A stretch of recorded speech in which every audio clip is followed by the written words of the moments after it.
Hey, everybody. Welcome, welcome, welcome. Good to see you all here tonight. We're going to have a great conversation.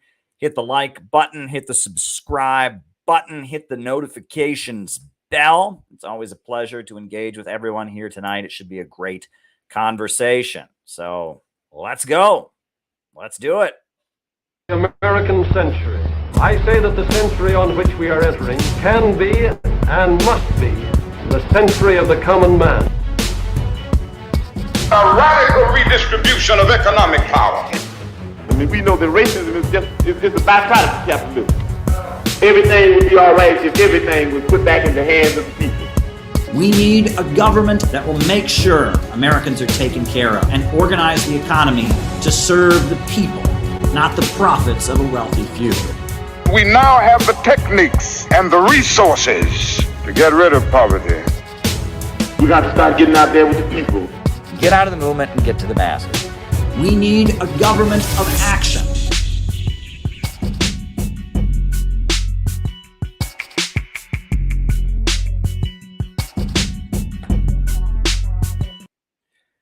Welcome, welcome, welcome, everybody.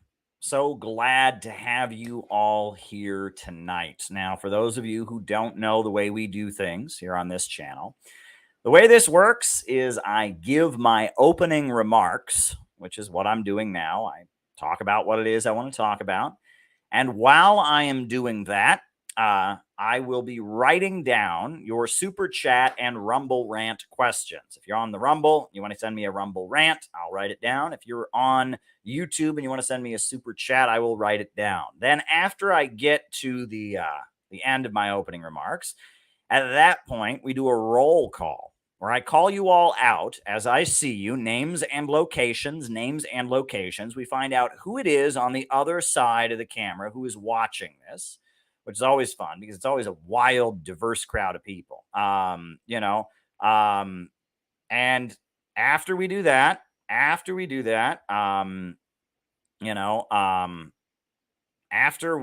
have our roll call and I call you all out as I see you and we find out who's on the other side of the camera.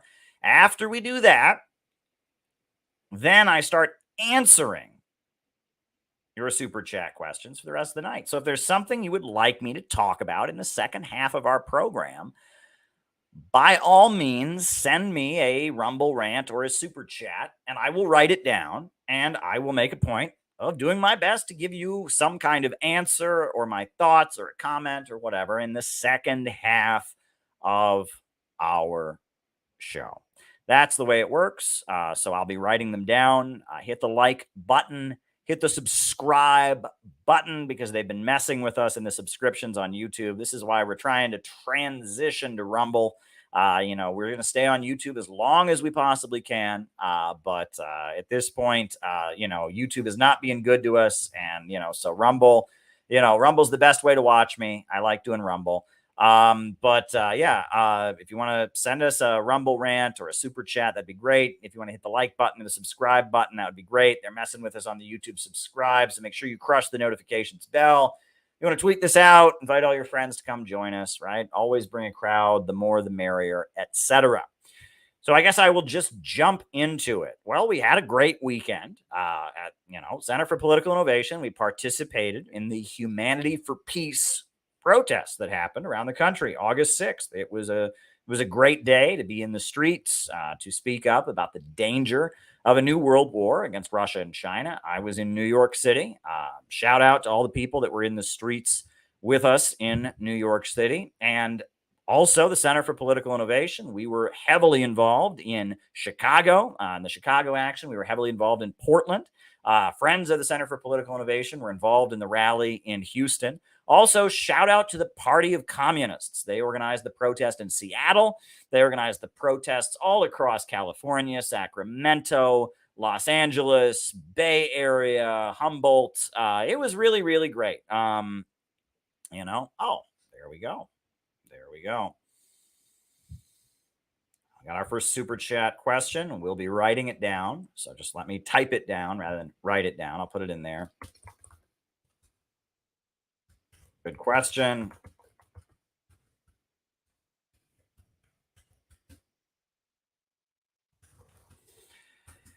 And it was really a great weekend. We got to participate. We got to be in the streets with people who want peace with Russia, peace with China. The Party of Communists was heavily involved. The Center for Political Innovation, we were involved. The People's Party, the Libertarian Party, other groups were involved. It was really, really great. And I got to be at the action in New York City, which was really, really tremendous. And we got video from the different cities the CPI was involved in. But I also wanted to give a special shout out to a CPI member from New Jersey named Domingo, because Domingo, he made this beautiful statue for me, and he presented this beautiful statue to me as we were getting ready for the rally on Sunday. I don't know if you know what this is, but this is a statue in the Soviet Union. It's a very famous statue. It's a man and a woman. The man is holding a hammer. The woman is holding a sickle. And it's kind of a socialist realist statue. And he made it for me with his 3D printer. This is made out of plastic, and it is absolutely beautiful. It's absolutely, absolutely beautiful. And I was deeply, deeply moved to receive this gift. It was really, really a sweet gift. And I got to tell you, he's not the only person to have given me such an amazing gift. But I mean, this was such an amazing gift that I got. And when you get a gift like this, it warms your heart. It warms your heart because it's given, the person is saying to you, I know you. That's what they're saying when they give you a gift like this. They're saying, I know who you are. I know the kinds of things you would like. And I'm giving you this gift to show you that I know and appreciate who you are. And that is one of the best feelings. It's one thing if someone were to give you like an expensive or fancy gift, but it doesn't mean as much as when someone gives you a gift like this that says, I know you, I know your soul, I know the kind of artwork that you like. And I mean, this meant the world to me. Sunday was not without its challenges. And there's no need to get into that. We're just going to talk about the rally and how well it went. No need to get into the challenges because that's not what I do on here. But, it was not without its challenges. But to have received this as we were getting ready for the rally, it really meant the world to me. It was just one of the best gifts I have ever received in my life. And this is going on the shelf. I'm going to try to find a way that I can put this in the frame so that you can see it in the thing. One of the other best gifts I ever received was that one. That was given to me by the folks in Chicago after our Chicago conference. They made this beautiful, beautiful thing for me, and I have never forgotten that. That was also one of the sweetest gifts I've ever received. This is right up there with that. And there's one other gift that I forgot to acknowledge. I've been meaning to thank the person who sent this gift. As well. Shout out to you. It's a friend of CPI who lives in the state of Oregon. And he sent this, along with a CPI member who was coming to our retreat. He sent me another beautiful gift. This is beautiful. This is a commemorative coin for when Donald Trump and Kim Jong-un met, right? For the meeting of Donald Trump and Kim Jong-un. He sent me this commemorative coin.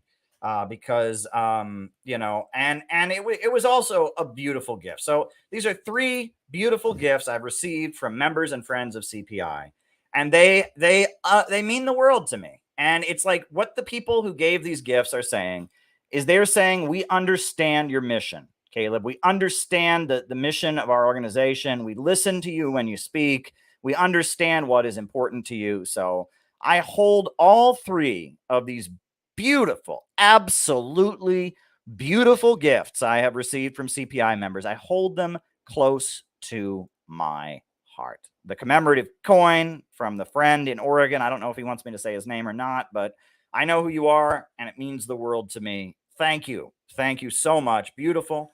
Domingo in New Jersey, who made this beautiful, beautiful statue, absolutely beautiful, oh, wow. I mean, just absolutely beautiful. It means the world to me. And also the Chicago comrades, the Chicago CPI people who made this beautiful, absolutely positively beautiful, hammer sickle crucifix, beautiful.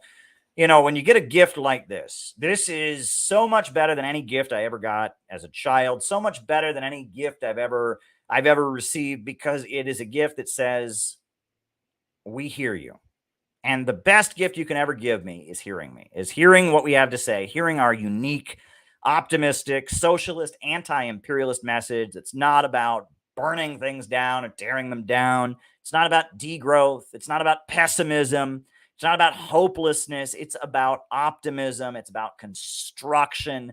It's about building. It's about making friendships. It's about aligning with people we don't necessarily politically agree with, because we want to build a better future, a world beyond the global imperialist system, a world beyond the rule of the world by Wall Street and London. And so to get a gift like this, it means the world to me. It absolutely means the world to me. And oh, wow, I see we got another super chat. Why does the synthetic left sexualize kids, by Foucault?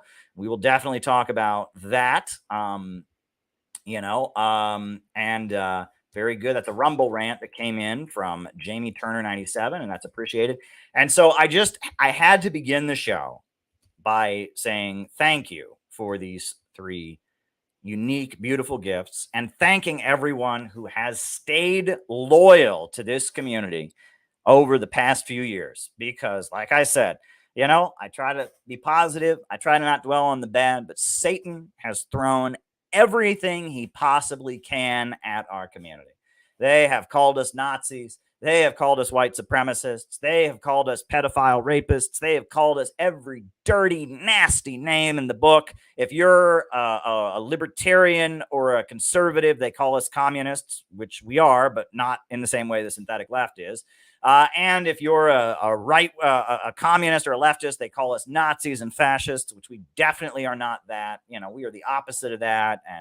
And if you are one thing, they call us one thing. They have an insult. They have a specifically catered insult, a specifically catered label to give CPI for every individual group. No matter what you are, they have some way to try and convince you to hate us. But people keep joining. Membership and CPI just keeps rising, because everyone who comes and watches these streams and hears what we have to say, they find out that what we're doing here is not about hate. It's about love. What we're doing here is not about destruction. It's about creation. What we're doing here is not anti-American. It is pro-American. What we're doing here is not racist. What we're doing here is all about building and getting beyond a system where profits come before people. We are bringing the message of Karl Marx, of Vladimir Lenin, but also the message of Hugo Chavez, the message of Malcolm X and Ho Chi Minh, but also the message of Jesus Christ, the message of Julius Caesar, the message of Alexander the Great, the message of Socrates, the message of Shakespeare, the message of so many great people throughout human history who have believed that human beings can reach a higher plane. We are bringing the message of the city building tendency. That is the message that we are bringing. And it is so much more than classical Marxism. And it's so much more than anti-war and anti-imperialism, so much more than Christianity, so much more than anything people can imagine. We are doing something absolutely unique and beautiful with the Center for Political Innovation and with our community. What we are doing here is so utterly amazing, and it changes people. I have seen people who get this message, and it changes their life. And sometimes it's not this message that changes their life changes, and so they gravitate toward this message, right? So I shouldn't exaggerate, but there have been so many people that knew about me. They were interested in communism. They knew about me when they were a communist, when they were using drugs, when they were going out and rioting, and then they got sober. They got clean. They stopped using drugs. They stopped drinking. They stopped using heroin. And they wanted to check me out and hear what we had to say. And suddenly everything that I say makes sense. And they're like, as I try to get my new life in order, my new life without drugs, my new life without pessimism, my new life without hopelessness in order, Caleb is the only communist I can stand to listen to anymore. That is what so many people have told me. So many people have told me. And then there's also been so many people who have told me that they grew up as a Christian. They grew up as a Christian and they got tired of the hypocrisy.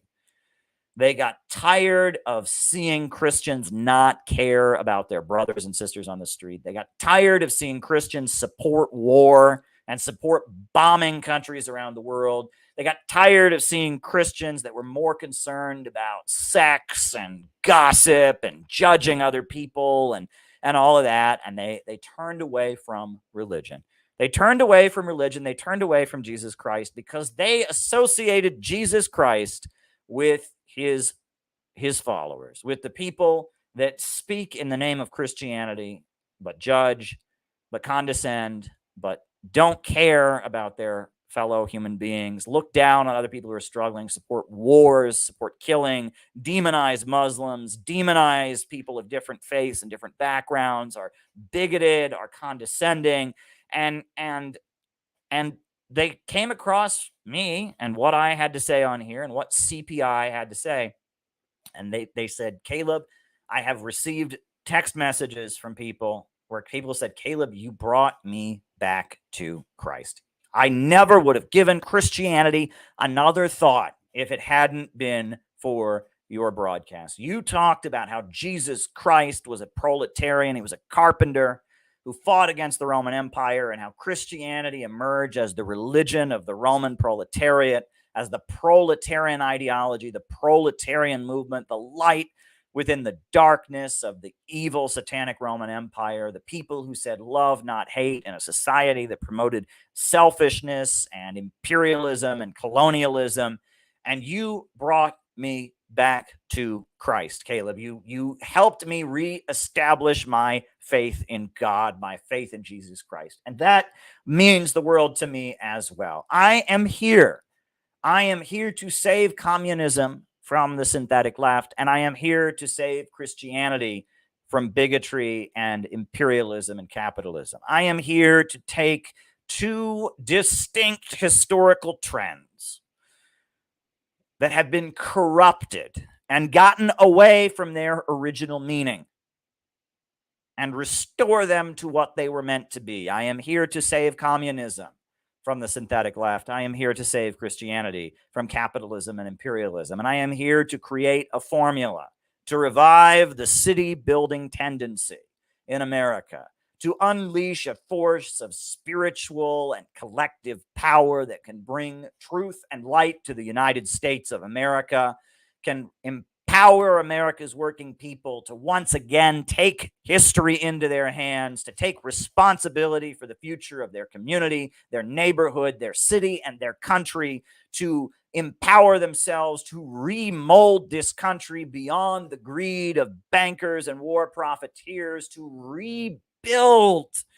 rebuild an America that is friendly with Russia, friendly with China, friendly with Venezuela and Iran and Cuba and Nicaragua and all the countries of the world, where people are taught to hold their heads high and be proud of themselves, where people are taught that kindness and compassion and brotherhood are not weaknesses to be ashamed of, but the only strength, the only redeeming quality we human beings have ever had. We are doing something amazing. We are doing something utterly amazing with the Center for Political Innovation, and we will not stop. We will not stop. And as much as so many people have seen us coming and seethed with rage and said, they can't do that. They're not allowed to do that. They have to be hateful like us. They have to be paranoid like us. They have to be resentful and isolated like us. They have to take with them all the baggage that we've built up over the years. They have to throw mud and feces the way we do. They have, as much as they've said that, we have said, you know what? We're going to keep doing what we're doing. We're going to keep doing what we're doing. And if we face persecution, if we face discrimination, if we face betrayal, We're not going to surrender, and we're not going to stop. And that is the message we take with us everywhere. And we go all kinds of different places at CPI. We go many different places. And you are going to see the video of CPI's activities this weekend as part of the great Humanity for Peace mobilization. So I am going to put those videos on. And then after that, I want to show you a fascinating exchange after that. One of the most unlikely people, someone you would think never would speak highly of CPI, defended us, and it was so beautiful. And I'm going to show you the video of that as well. So first, I'm going to show you the intervention that CPI did, our participation, along with the Party of Communists, along with the Uhuru movement, along with the Libertarian Party, along with the People's Party. And, I'm going to show you all. I'm going to show you some of what went on this weekend. Shout out to the great InfraWiki, Jamie of InfraWiki. Amazing video that he shot in New York City. Shout out to all the people in this video, all the people that filmed this video, all the people that helped make this happen. Enjoy.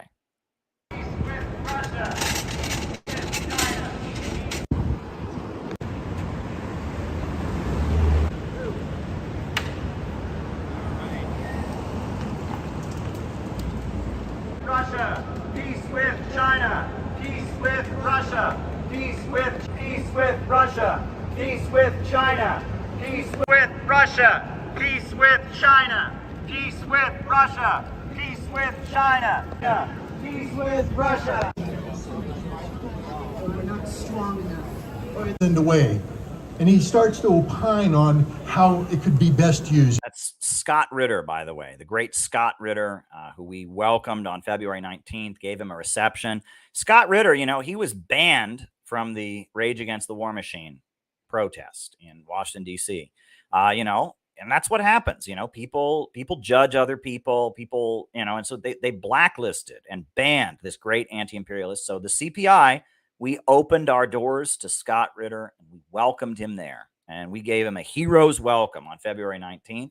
And then he came and spoke at our conference in March, the Summit Against Hypocrisy. Absolutely beautiful. And I talked to Scott Ritter, and he's going to be speaking at our event in Portland, Oregon. He confirmed that he will speak at our event in Portland, Oregon that we do this fall. Date yet to be announced. Scott Ritter is an amazing person. It was really great to see him live, to talk to him. Scott Ritter is a great hero. So there we go. He says, if you ignite the bomb at it, give it out, and they cut him off. They say, it's okay, doctor. Go between 130,000 to 250,000 people dead because of these bombs, but we don't know. And they did use it. 78 years ago today, the United States of America dropped. Nuclear war. I guess it's your belief that nuclear war has never been really more of an imminent threat than it is today with the war in Ukraine. So we're demanding, first of all, stop the war in Ukraine. Most of us, I think, want to dismantle NATO completely because we view NATO as the expansion of NATO as kind of the origin of the short-term threat that we face today, or at least have a totally renegotiated security architecture over Europe and Eurasia. All right. Can you tell us why you're out here today? We're out here to protest what's going on in Ukraine and stop NATO's proxy war, because they're basically leading to World War III, and it's a situation that everyone should care about no matter what your politics are. So we're just here to stand in solidarity with everyone else who's standing against this, because being workers in the Imperial Core, it's really our duty to stand against this. Stand with the people of Russia, with the people of Ukraine, with the people of the Donbass, and with the people of the world, because it's in everyone's interest to oppose this. This conflict's in no one's interest besides the capitalists, besides the imperialists. So we're out here today to just say enough's enough, put an end to it. We are the Movement for People's Democracy, and we proudly support this message. We're out here to try to prevent World War III. We're getting closer to it every day, and there should be, I feel like, 1 million people at this protest, but at least we're here, It's a shame that this is the direction that we're headed, but this is where we are. They just want to keep escalating and escalating, and all they want is war. And we're here because we don't want war. and we want civilization to prosper and thrive. The 78th anniversary of Hiroshima and Nagasaki to stop a global Hiroshima.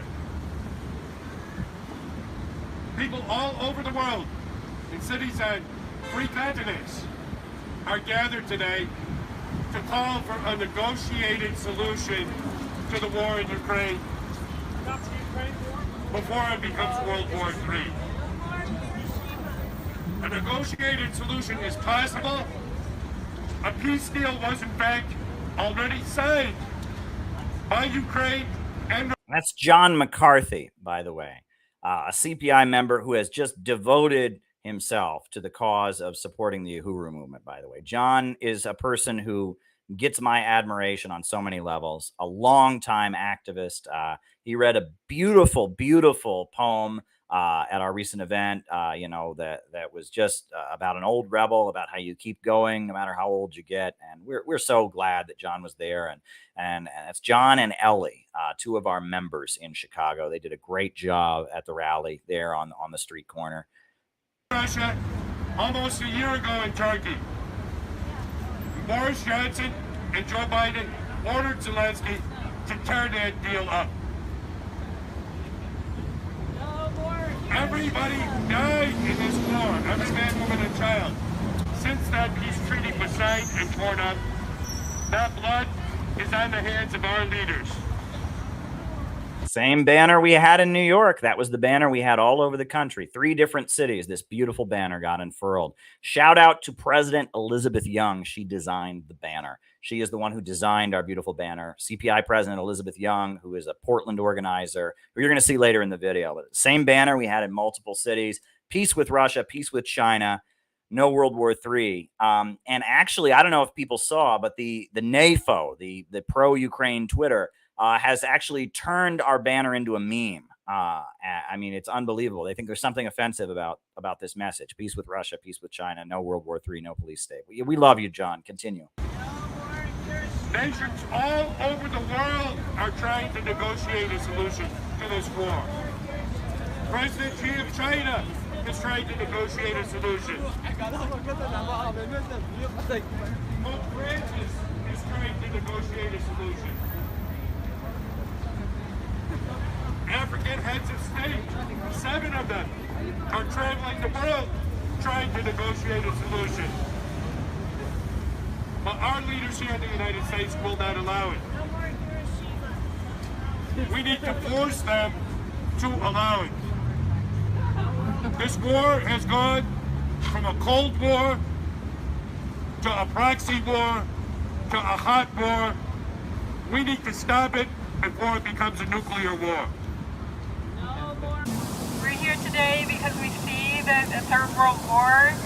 And that's actually the president of CPI, Elizabeth Young. She is our president, and she is a huge, huge asset to our organization. I mean, she has dedicated herself to building this group, and here she is at the Portland rally. We're on the precipice of a 3rd World War, and we want to say, and we want to stand up to say that we can press for peace. That the arms dealers and the global imperialists that control weapons and that rake in profits, that their stocks go up when the war gets worse, that they want to continue the war to rake in profits, that we as American citizens have the right and the duty to demand better for our government, because we see our neighbors not as enemies, but as people that deserve respect, good jobs, economic security, the ability to buy houses. Our government doesn't care about Ukrainians. Our government does not care about Ukrainian citizens. And this war is not about justice, and it's not about peace, and it's not about human rights. It's actually about profits for a certain group of elite few. It's not about bringing justice to the world. So we are pressing for peace. And we ask everyday Americans to join us in standing for peace and not buying into the propaganda and the lies that's sponsored by Lockheed Martin, these lies that are sponsored by giant weapons manufacturers. We know the media is controlled by the CIA, by the intelligence agencies that are owned by global monopoly powers, by weapons manufacturers, by those that plunder everyday Americans out of their homes, that rip their jobs out from under them, that take their security and their economic peace of mind. This is all part of the same puzzle. So Americans, I call all of us to stand up. Your neighbor's not your enemy. Russia's not your enemy. China's not your enemy. Your enemies in Washington, they're working against you. They're collaborating and conspiring against you to make you to believe these lies. So stand up. Stand up. Join with your neighbors. Talk to people. Get informed. When does this conflict end? When did it start? It could have already ended. We had peace treaties. But there's people that don't want it to end. So what's your name? Hello, my name is Joe Jennings. This is Houston, Texas, by the way. It was a small rally in Houston, but a good friend of CPI, I don't think he's joined yet, but he'll join. Good friend of ours out in Houston. He decided he was going to go to the rally. He didn't even know there was a rally in Houston, but we told him there was. So he got himself to the rally. He invited his friends, brought a few friends with him, and he was able to conduct this interview. I think these are Schiller Institute members, LaRouche organization members in Houston that he interviewed them about it. So very good words from this organizer out in Houston. I helped coordinate the rally that just concluded here in Houston today, sponsored by the umbrella group Humanity for Peace. This is August 6th, 2023, the anniversary of the horrific, genocidal, and militarily useless nuclear bombing of civilian population center, Hiroshima, Japan. It was an act of mass murder conducted by Harry Truman at the behest of Winston Churchill to establish Anglo-American dominance coming out of World War II. And that long-term policy has now caught up with us because their belief that increasing weapons to Ukraine, global South, the nations of Africa, Asia, and South America will aspire advancement and development. And failing to do that, we will have a thermonuclear war. Those are your choices, not Republican versus Democrat, not red versus blue. And I think we're going to have to make that decision before the next election. So one does not have the option of simply holding one's breath and keeping one's fingers crossed and waiting for the good man. You have to be the good man to bring about the change. Right. And that's our message from Houston, Texas today. We take our little inspiration from Sam Houston, who was commended by John F. Kennedy in his book, Profiles in Courage, for being a solitary man in the South standing up against slavery and the secessionism. We have to have the courage and independence of Sam Houston. Thank you. Great day. Yeah. So that was kind of around the country. Now, I also want to give a shout out to the rally in Seattle that was organized by the Party of Communists, the rally in San Francisco that was organized by the Communists. There were Party of Communists, the rally in Humboldt and Los Angeles. I think in Los Angeles, they had it on the day before.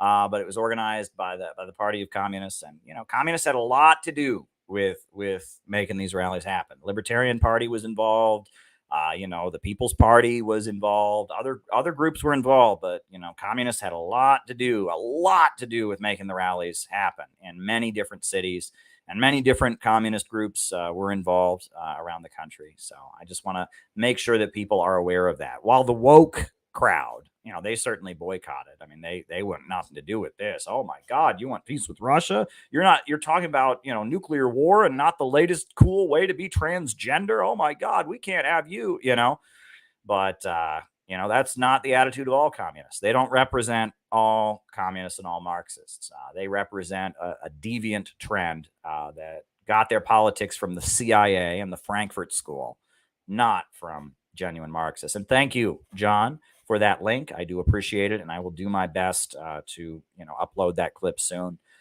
So thank you very much, John. Now, that reminded me, seeing Scott Ritter in that video made me feel like I should just remind people, because one of the moments in my life where I am the most proud of CPI was this moment.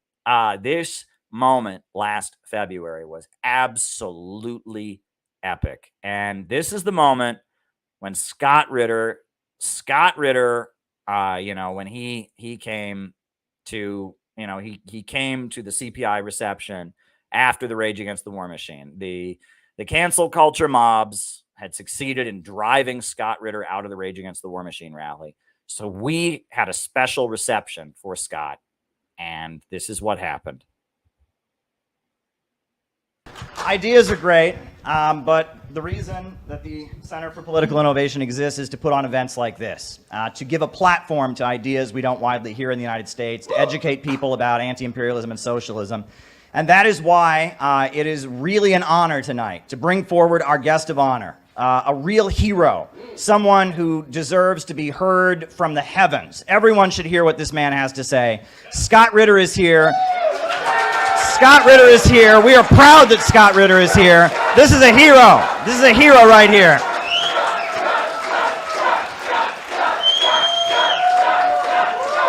We love you, Scott. We love you. Go ahead and give us some words. Thank you. Thanks, man. Yeah. Thank you. Well, thank you very much. To be honest, I thought I was just coming here to a reception to say hi to people, and speaking is, hopefully it's a bonus. Listening, first of all, thank you very much for inviting me, Caleb. It's an honor and a privilege to be here, and I want to thank everybody here for coming out. I know some people traveled a long way to come to this rally, and great journeys begin one step at a time, and we're on a great journey, and today was the first step. And the people that didn't come here, they're one step behind us. And when you take the next step, they're two steps behind us. So you guys are the winners, and they got issues. And I applaud you. So again, thanks for coming out. Now, yes, and you can watch the rest of Scott Ritter's talk. It's on the CPI YouTube channel. It's also on my own YouTube channel. That was a beautiful, beautiful presentation that Scott Ritter gave on February 19th. That was a great day, and we are proud that we were sponsors of the Rage Against the War Machine rally. And so I was touched. This next clip I'm about to show you, it was awesome. It was absolutely awesome. It wasn't awesome the way the conversation went, but it was awesome to hear what this person had to say. So Angela McArdle, do you know Angela McArdle? She is the chair of the Libertarian Party, which is the largest third party in America. The biggest third party in America is chaired by Angela McArdle, the Libertarian Party. And she was being interviewed by former U.S. Congressman Joe Walsh. And he was grilling her about the fact that they had sponsored the Rage Against the War Machine rally. And this is what was said in the interview. Rage Against the War Machine rally that you had in February of this year. Correct me if I'm wrong, but man, oh man, Angela, when I look at who co-sponsored this event, who spoke at this event, it seemed like a pro-war, pro-Russia, pro-aggression rally. Why would you have fascists and communists and mouthpieces for Russia speaking at an event like that? Maybe because the USA is funding a war against Russia, so people who are more friendly to Russia would probably be the ones that are opposing it, Geez, if the USA was having a war against France, do you think the people who might be opposed might be people that are more sympathetic to France? I don't know. You might, if the USA was having a war against Nepal, do you think the people who were more opposed to it might be the people more friendly to Nepal? It's not rocket science, Mr. Joe Walsh. It is not rocket science. The USA is funding a proxy war against Russia. So many of the speakers at the rally protesting this were people who are more sympathetic to Russia. Pretty basic stuff. Yes. We invited people from multiple political backgrounds and perspectives to come and speak as long as they were anti-war. Nick Brana, he's the chairman of the People's Party. He's a communist. He co-chaired this thing. His Twitter feed. He's not a communist. His Twitter feed. But if he was, Yeah. Angela, his Twitter feed the past year and a half is full of nothing but he's a communist. He's a communist. Well, I mean, these are the same kind of woke, kind of, not woke, but the same kind of neocons who think that the woke crowd are communists. And Nick Brana is not a woke, I'll tell you that much. So yeah, this is silly. pro-Russian propaganda. Okay. He blames the U.S., NATO, and Ukraine up and down the street. Yes, because they're the ones that overthrew the Ukrainian government in 2014. They're the ones that have been piling weapons into the Ukraine. They're the ones that have been bombing the people of Donetsk and Lugansk for 8 years straight. I mean, again, not rocket science, but this is just baiting. This is not a real conversation. But that's not why I'm playing it, right? Let Angela talk. Never Me once too. blames Russia. Never once. Garland Nixon is a mouthpiece. Saw Garland Nixon this weekend, by the way. Garland is awesome. I go on his radio show like 3 times a week. We love Garland Nixon. CPI and Garland Nixon are good friends. Garland is awesome. In the U.S. for Russian state media. Caleb Maupin is a communist. Who was that again? Who was that? Who am I? What's that? In the U.S. for Russian state media. Here we go. Caleb Maupin is Caleb Maupin, right? I thought I was Caleb Mopin. Caleb Mopin. Like, Trevor Loudon, Caleb Mopin. But now I'm Caleb Maupin. Caleb Maupin, right? That's like the French pronunciation. I guess, if I was from the circles of wealth and prestige, if I grew up in the wealthy neighborhoods that Joe Walsh grew up in, I would be Caleb Maupin. Caleb Maupin. I would be wealthy, but my family has been in the United States of America for 200 years, and for generation after generation, it's been mopping. I'm Caleb mopping, like you're mopping the floor, and that's probably very offensive. Funny story. My uncle went to Quebec one time, and when they heard how he pronounced his name, they were deeply offended. But I mean, there you go. That's a whole nother story. But anyway, continue. Not important. In the U.S. for Russian state media. Caleb Maupin is a communist. He's the founder of CPI. He is. One of the rally's sponsors. Angela says he is. I am. You were right. That hosted a pro-Nazi rally. I hosted a pro-Nazi rally. I have never in my life hosted a pro-Nazi rally. I have hosted many anti-Nazi rallies, specifically rallies against the Nazis in Ukraine who are backed by the United States.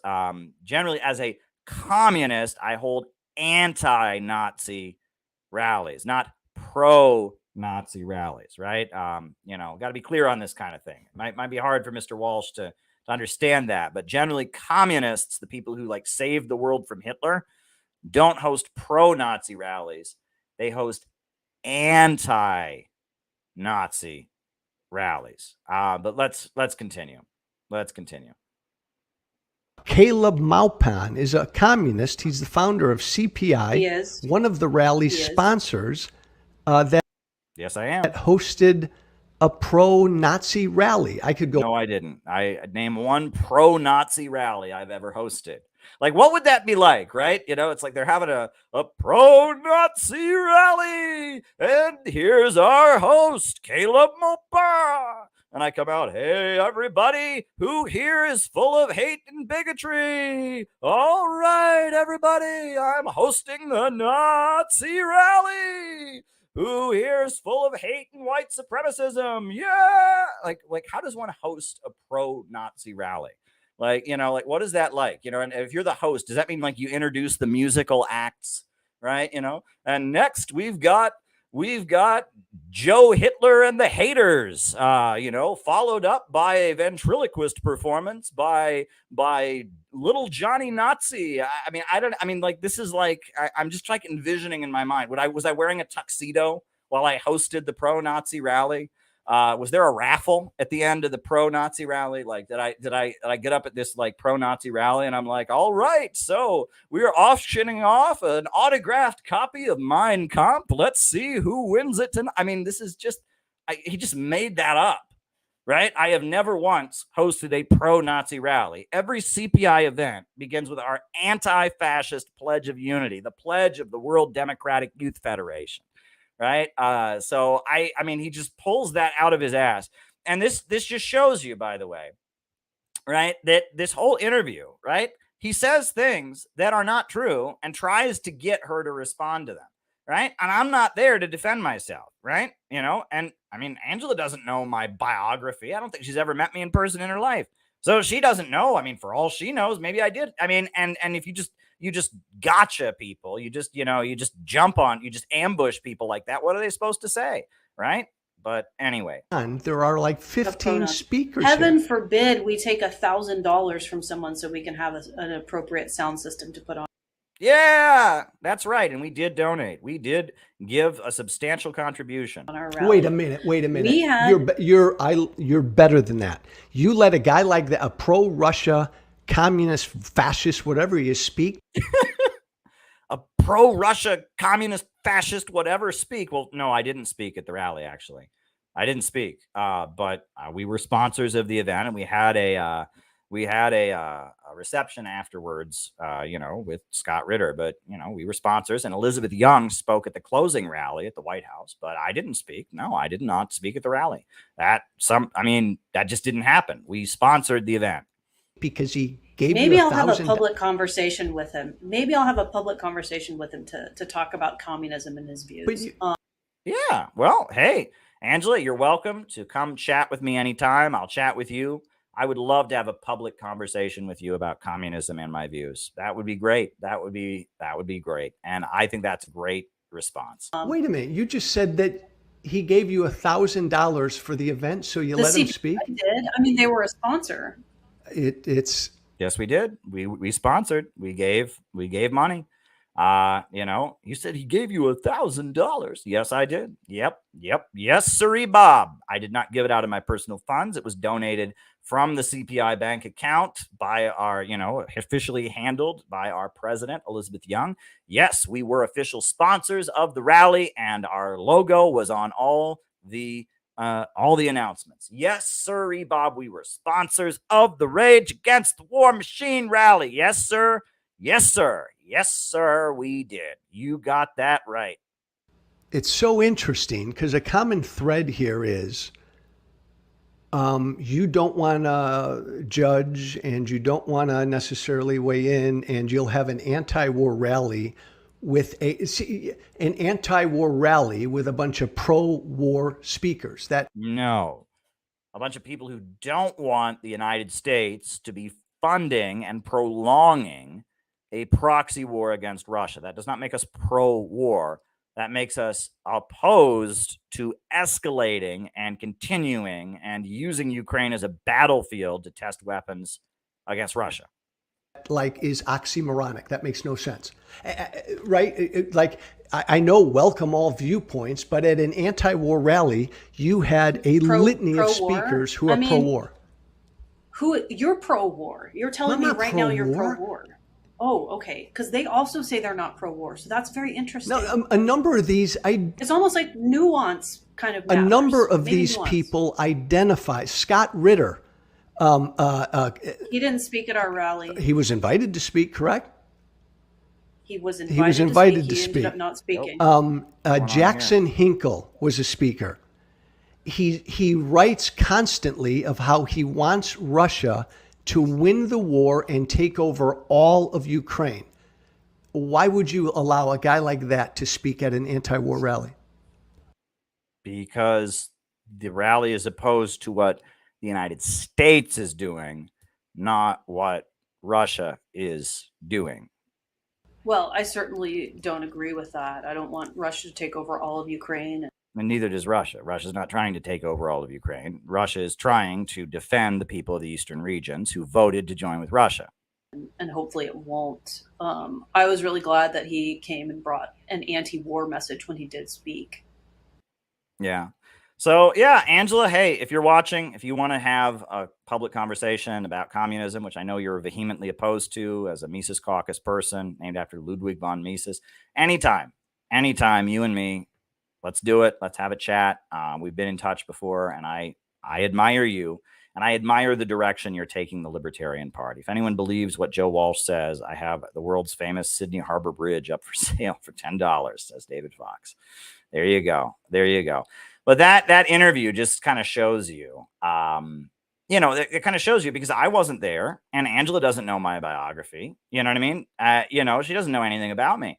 And so she just gets, hit with, a pro-Nazi rally. And and that's how they get people. That's how they get people, is that people don't know how to respond. They just kind of get sandbagged,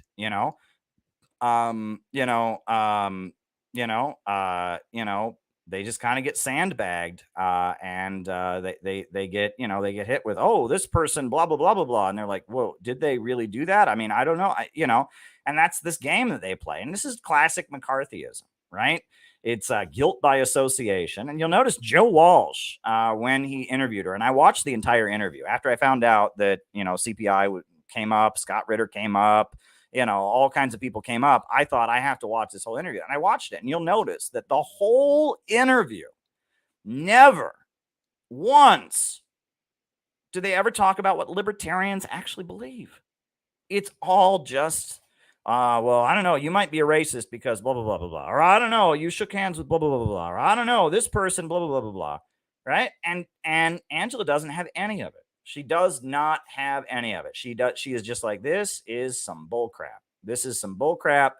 And she's just like, this isn't a real interview. And I would talk to Joe Walsh. I would interview with him if he wants to talk to me. If you're watching now, Joe Walsh, I would come talk to you anytime, and I would explain to you how I have been doing anti-Nazi and anti-racist protesting my entire adult life.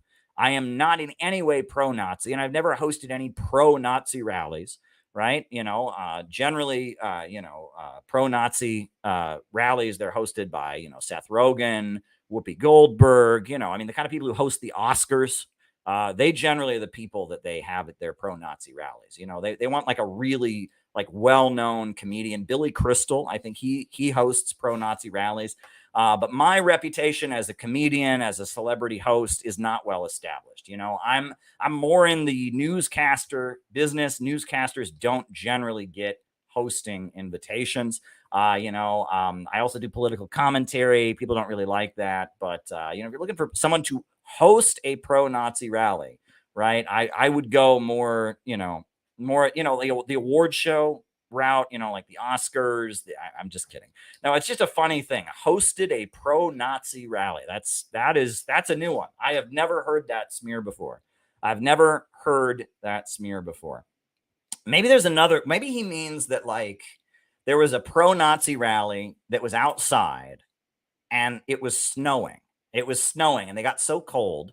And I opened the doors of my house and I said, come on in, pro-Nazi rally. I'll host you. You can have your rally inside, have some hot cocoa, and I tapped them on the head and I kept them nice and warm. And they had their pro-Nazi rally in my living room.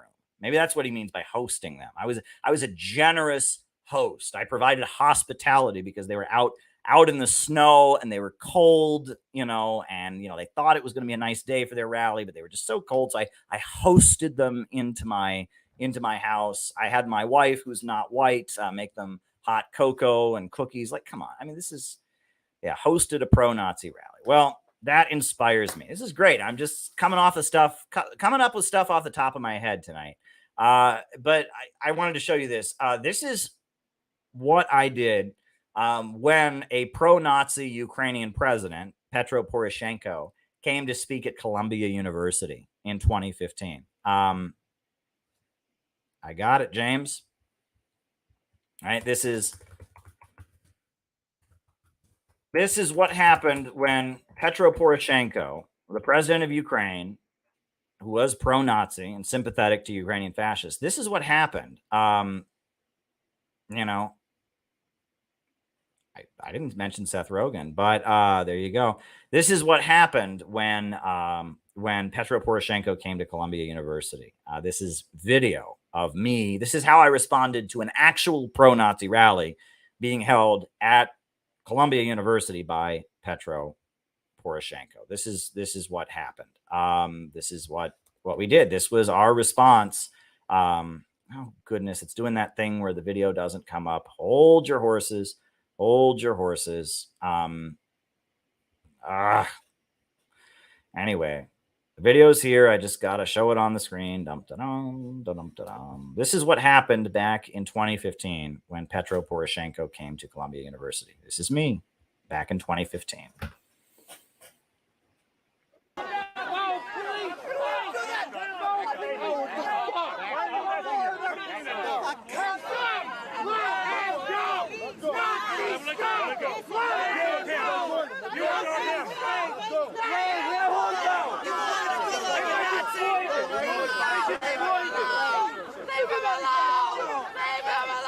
You got arrest the Nazi! Arrest the Nazi! Arrest the Nazi! Arrest the Nazi! Nazi scum! Nazi scum! Nazi scum! Nazi scum! Nazi scum! Nazi scum! Long live the peoples! Long live the peoples! Republic of Donetsk! Sorry about you guys.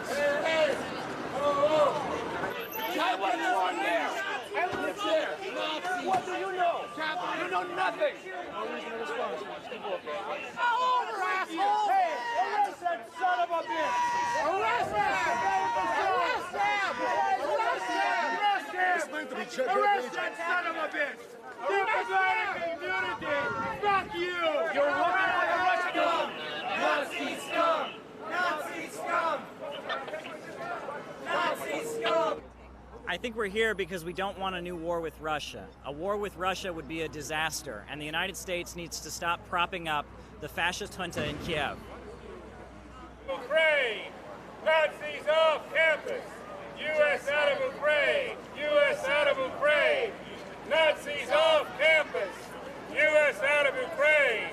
Genocide. Obama, McCain, stop arming Ukraine. He can't believe that people would actually come out to protest about The Columbia Joseph Goebbels School of Propaganda. They have a Nazi here speaking.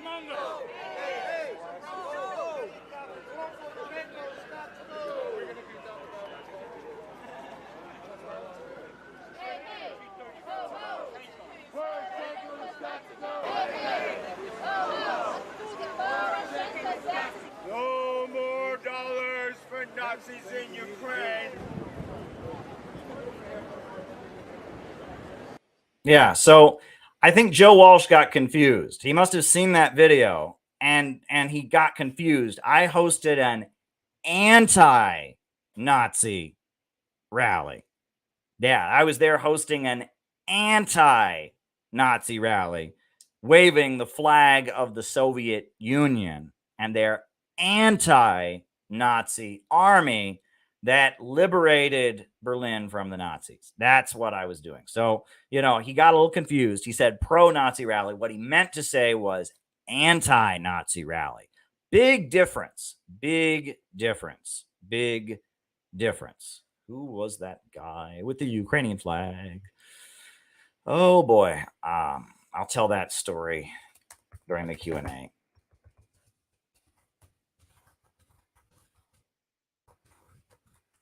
Oh boy. But yeah, hey, you know, folks, I am so excited for the Center for Political Innovation.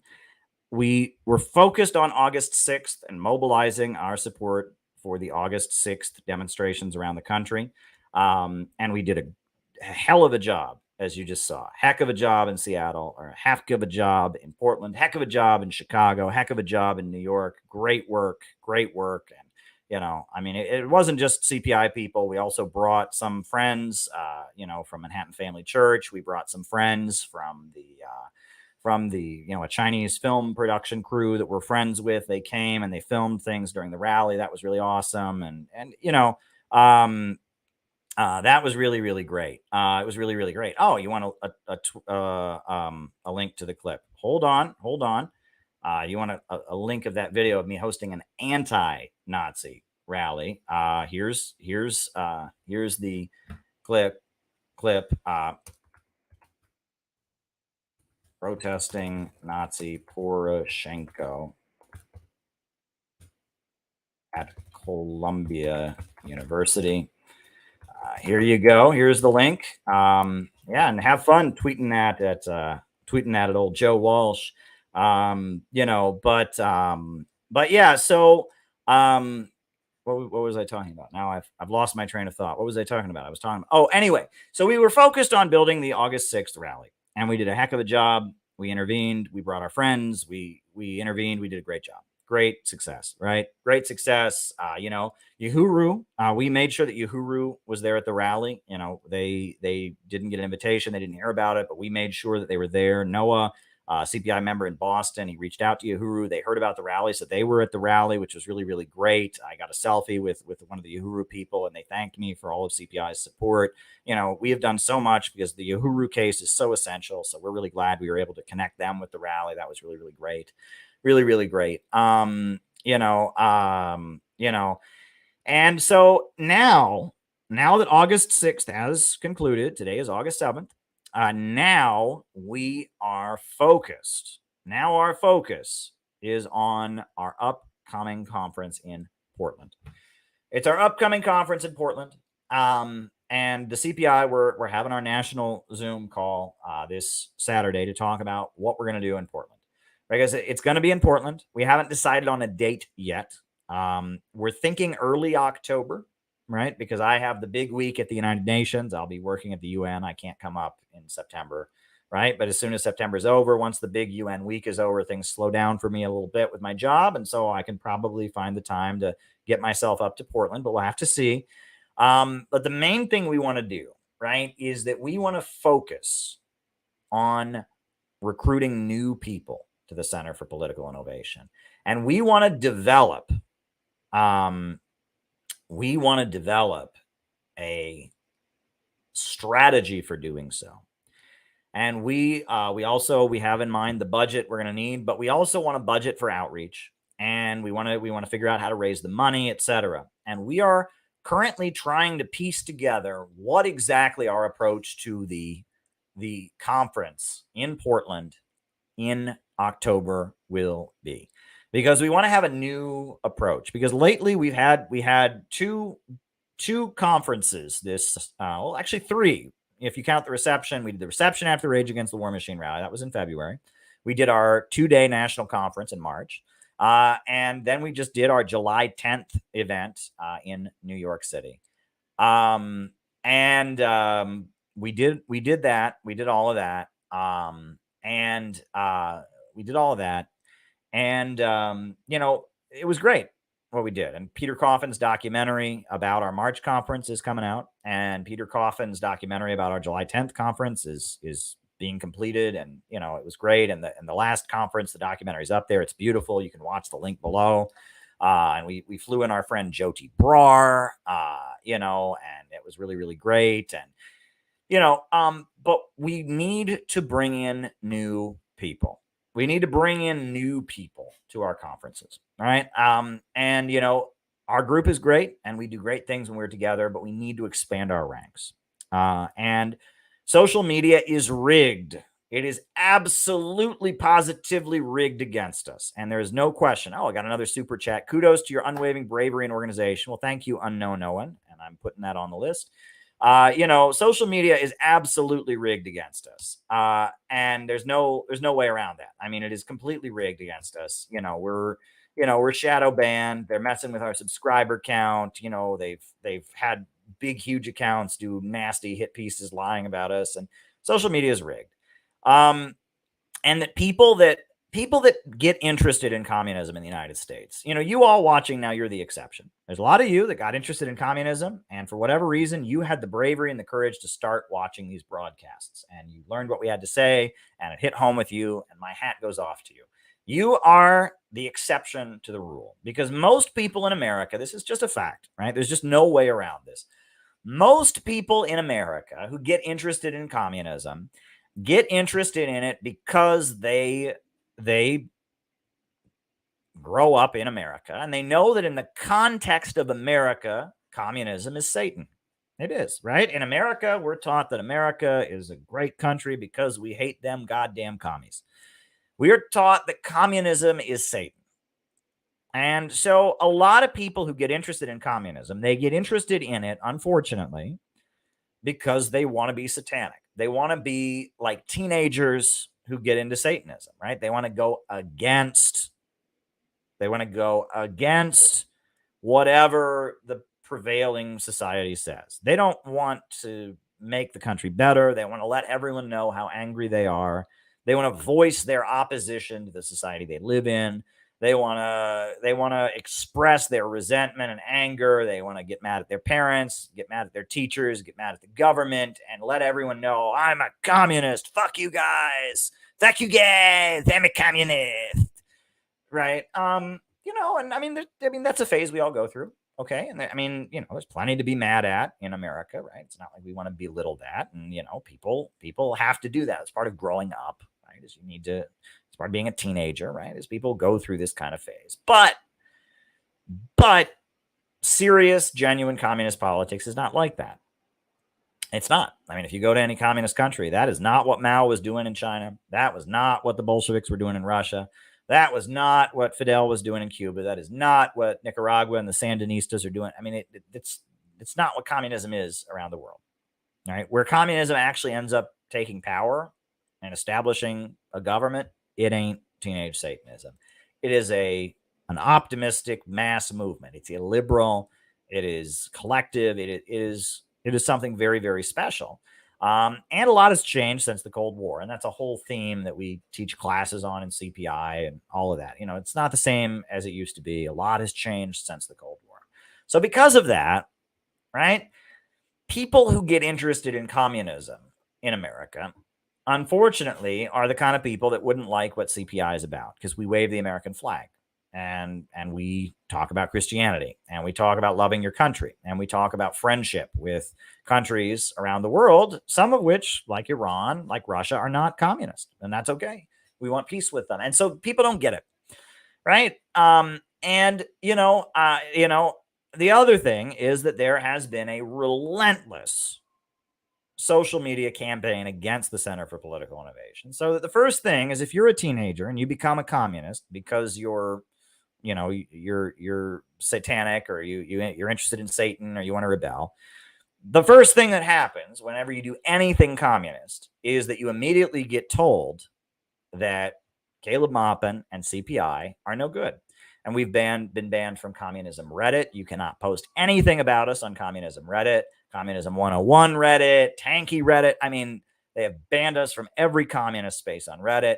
They have made hit pieces about us on YouTube. They have all the Facebook groups, all the big communist Facebook groups have also banned us.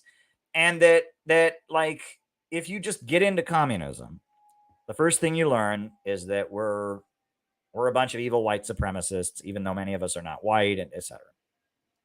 However, we're not really aiming to recruit people who get alienated from U.S. society and as a result become communists to show how much they hate the country they live in. We are looking to build a mass movement of average Americans. That's what we're trying to do. We're trying to organize the broad masses of Americans to reinvent the country beyond capitalism, beyond the rule of the ultra-rich. That's what we're trying to do. So because of that, and because our slogan is out of the movement to the masses, because of that, and because we're building an in real life organization of people that is intended to eventually push forward the contradiction and move U.S. society toward joining the anti-imperialist camp, toward joining the Belt and Road Initiative, toward becoming friendly with Russia, toward, our 4-point economic plan, because we actually want to actually succeed. We have to figure out how to get to the masses, and that means outreach. That's what it means. It means doing outreach. That means getting people who would never in a million years consider going to a communist event to come and listen to what we have to say and hear it. That's what we've got to do. We have to find average people. And that means we've got to knock on people's doors. We got to be like Jehovah's Witnesses, like obnoxious Jehovah's Witnesses. Got to knock on people's doors. Hello, I'm from the Center for Political Innovation. I'd like to talk to you about. We got to do that. We got to do it. We've got to do it. And we've got to talk to people on college campuses. We have got to learn the art of witnessing. We've got to learn the art of witnessing. We have to do it. And if we don't learn to do it, we're not going to survive as an organization. So we absolutely have to do it. We have to do it. We have to do it. And so if we, not if, but when we do this conference this fall, in the lead up to it, we have to do a lot of witnessing. In Portland, Oregon, we have got to have a whole witnessing campaign. We have to have a strategy for using the entire month of September for witnessing, knocking on people's doors, winning. We have to get that room full of average people. That is what we got to do. We have to have that room full of people that have never met CPI before, that have never heard of CPI. We have to have that room full of people. And that is going to require us to develop a strategy. We're going to have to do some classic strategizing, brainstorming. And I wrote a document. I wrote the first document with some of the ideas that I had. And some other people are working on their documents. And we are compiling documents. And on Saturday, at our weekly Zoom call, we are going to compare notes. And we are going to begin the process of outlining a plan for our Portland campaign. How do we make the Portland conference recruit? And we are going to set specific goals about how many new members we want to recruit, about how much we want to increase our social media viewership. We're going to set a specific strategy for how we target the, how we target the Portland area. We are going to develop a specific strategy. We are going to do outreach. We are going to plan our intervention in the Portland area to make it worth it. Right? Look, folks, when we do a conference, when we do one of our big CPI conferences, it generally costs us about $10,000. $10,000. That's not cheap. That's a lot of money to invest. And we have donors who support us. We have friends, and we also have the dues money that comes in, $10 a month. And that's, we got over 100 members at this point, like 108 members. That's, do the math. That's about $1,000 a month, after taxes, et cetera. So, that's our situation. So if we're going to drop $10,000 on Portland, which we will do, right? If we're going to do it, we got to do it. It's got to be worth it. We've got to see an expansion of our organization. We've got to see a wave of recruitment. We have to generate a wave of controversy in Portland. We have to make it so that us going to Portland was worth all the time and energy and investment that we're doing. And we can do that. But we can't just do it the old way. We can't just set a date and, a few days beforehand, a lot of people from our group fly to Portland, and the Portland people announce on Twitter that they're doing it, and all of us that are already in CPI gather, and we ask a few Twitch streamers and famous people to come. And no, can't do it that way. There has got to be a month at least of intense outreach that is strategically done, not just door knocking, but we're going to develop a strategy. But because CPI is not just one person, because CPI is many different people, we have got to make it a collective vision, because I don't live in Portland. And in September, I'm going to be covering the United Nations. I can't be out in Portland in September. So we have to develop a practical collective vision for our outreach in Portland. That's what we got to do. That's what we got to do. And, we have to make CPI the main event. And, Scott Ritter will fly Scott Ritter in. He says he wants to fly out, and we love Scott Ritter, and, that's fine. But other than that, CPI, we have done a lot of hosting big names, right? We've done a lot of that, right? And they're great, we like them, the people who speak at our events, but we depend on them too much. right? We really depend on them too much, right? We love Tara Reid. I'm a big supporter of her, and I'm really sad. Part of the reason we wanted to do our conference in Oregon was she lives out there, but now she's in exile, so she doesn't live there. Now she lives in Russia, but we rely on big names, and big names being a draw. We rely on that too much, right? If we're going to build CPI as an organization, people need to come to see CPI. There's no way around that. If we're going to grow as an organization, we don't do it by flying in Elvis Presley and filling the room with Elvis fans. And then they all join CPI because they heard they saw Elvis sing on the stage that CPI built. Of course not, right? Doesn't work that way. You don't build CPI by flying in Tom Cruise. And then people pile in to see Tom Cruise. And then they think, oh, I'm going to join CPI because they flew in Tom Cruise. Doesn't work that way. We are happy to host forums with different academics. We love Scott. We're going to fly in Scott. But we need to start having people come to events to see CPI because of CPI.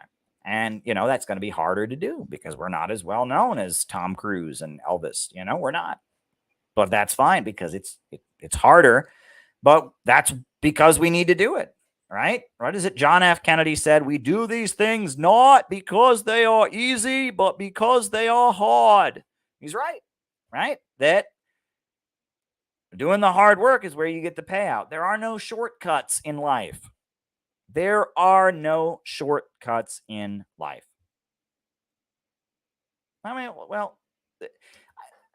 There generally are no shortcuts in life. Rarely there's something that you might consider to be a shortcut, right?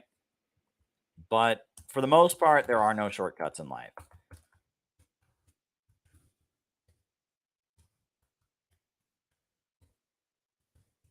And because there are no shortcuts in life, because of that, you got to do the hard work. And we got to bite the bullet. And we just got to say, look, we're not going to, if we fill the auditorium in Portland because people came to see Celebrity Joe Bob, that doesn't help CPI in any way. And I mean, or it might help CPI a little bit, but it's not the work that we have to do. So we have to bite the bullet and we have to make sure that we fill the room in Portland with people that are there to see CPI. And there's no way around that. And that'll require us investing our resources in outreach. That's going to require commitment and work from our members. That's going to require resources to make this outreach happen. That's going to require a lot of different things. We have different ideas in the works, but there's no way around it. And we can't count on anybody else to build CPI, right? CPI is our project and it's no one else's. You know what I mean? And, it's no one else's responsibility to build CPI either.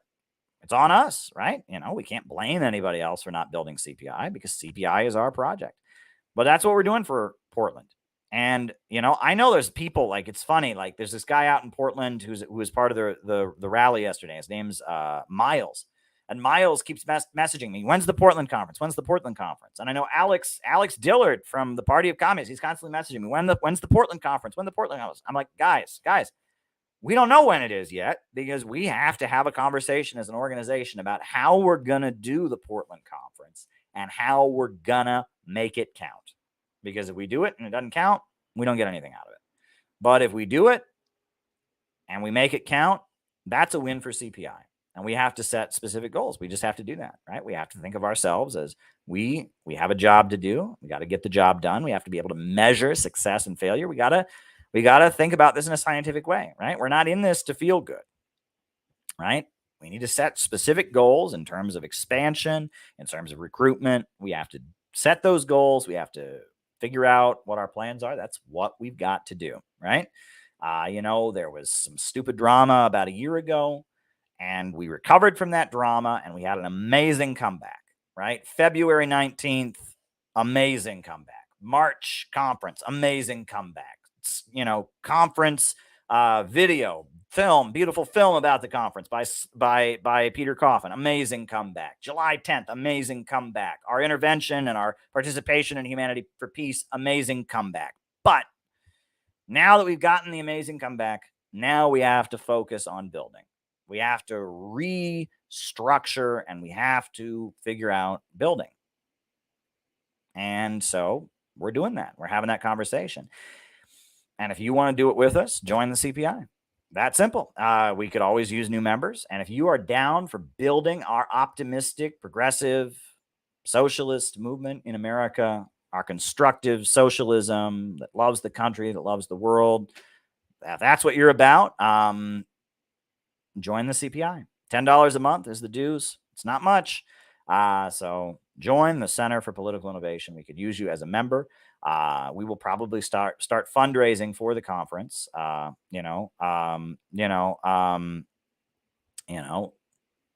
probably start fundraising for the conference. We will probably start doing that once we've set the conference date, once we have our plan set.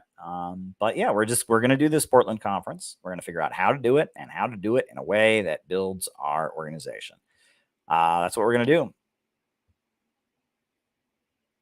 All right. There you go. Good question.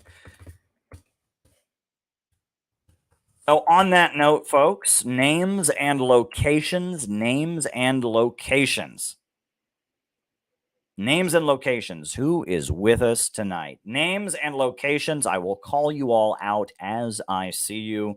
Who is with us tonight? Names and locations. Names and locations. Who is with us? Names and locations. Who is with us tonight? I will call you all out as I see you. I'm taking a look at the Rumble rants, right? I see we have the 2 Rumble rants so far, but yeah, I'll call you out on Rumble just as much.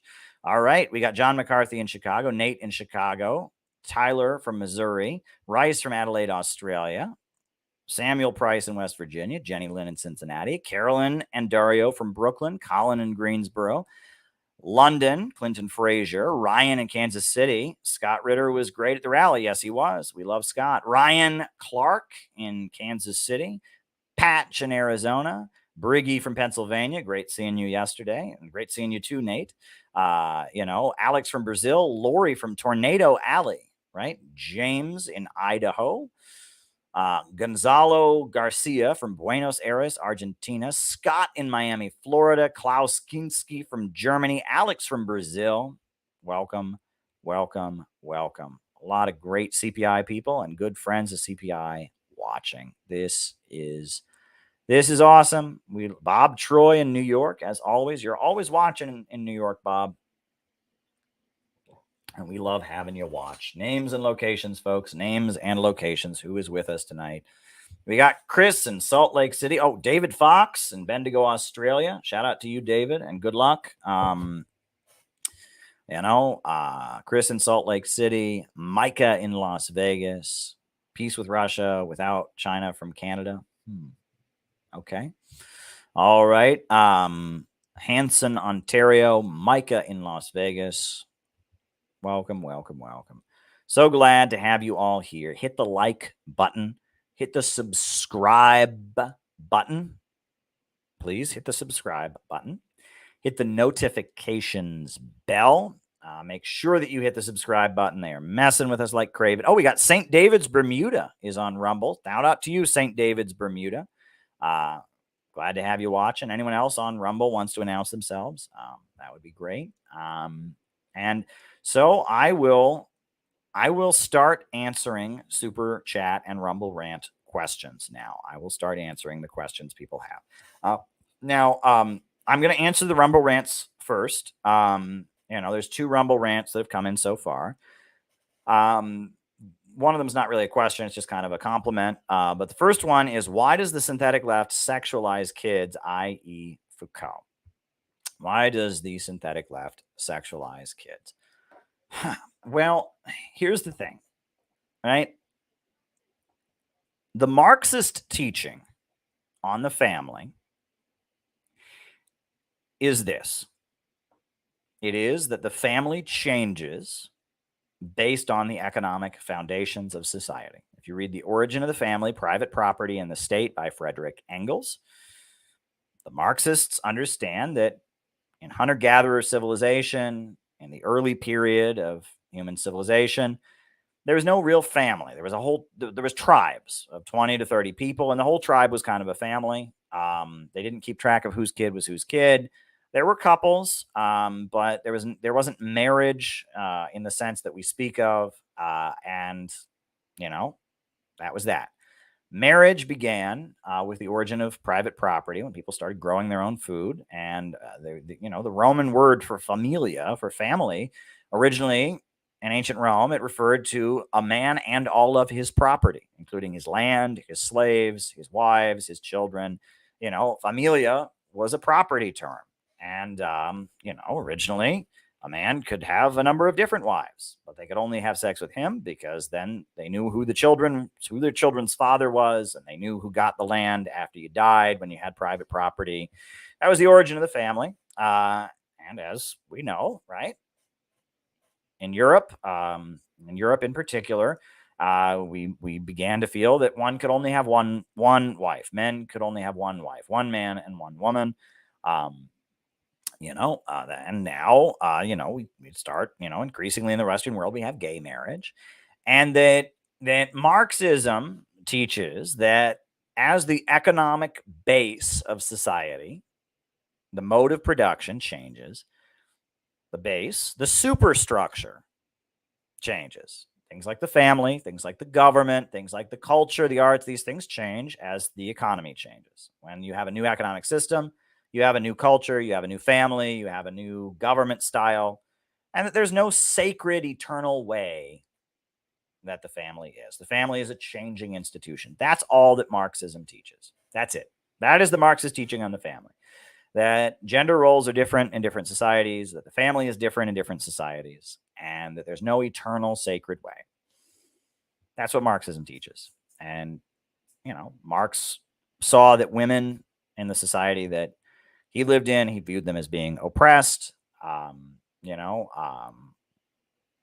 wanted women to have more rights, more equal participation, the ability to vote.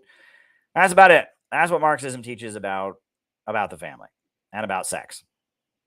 And that's it. And that's all you got.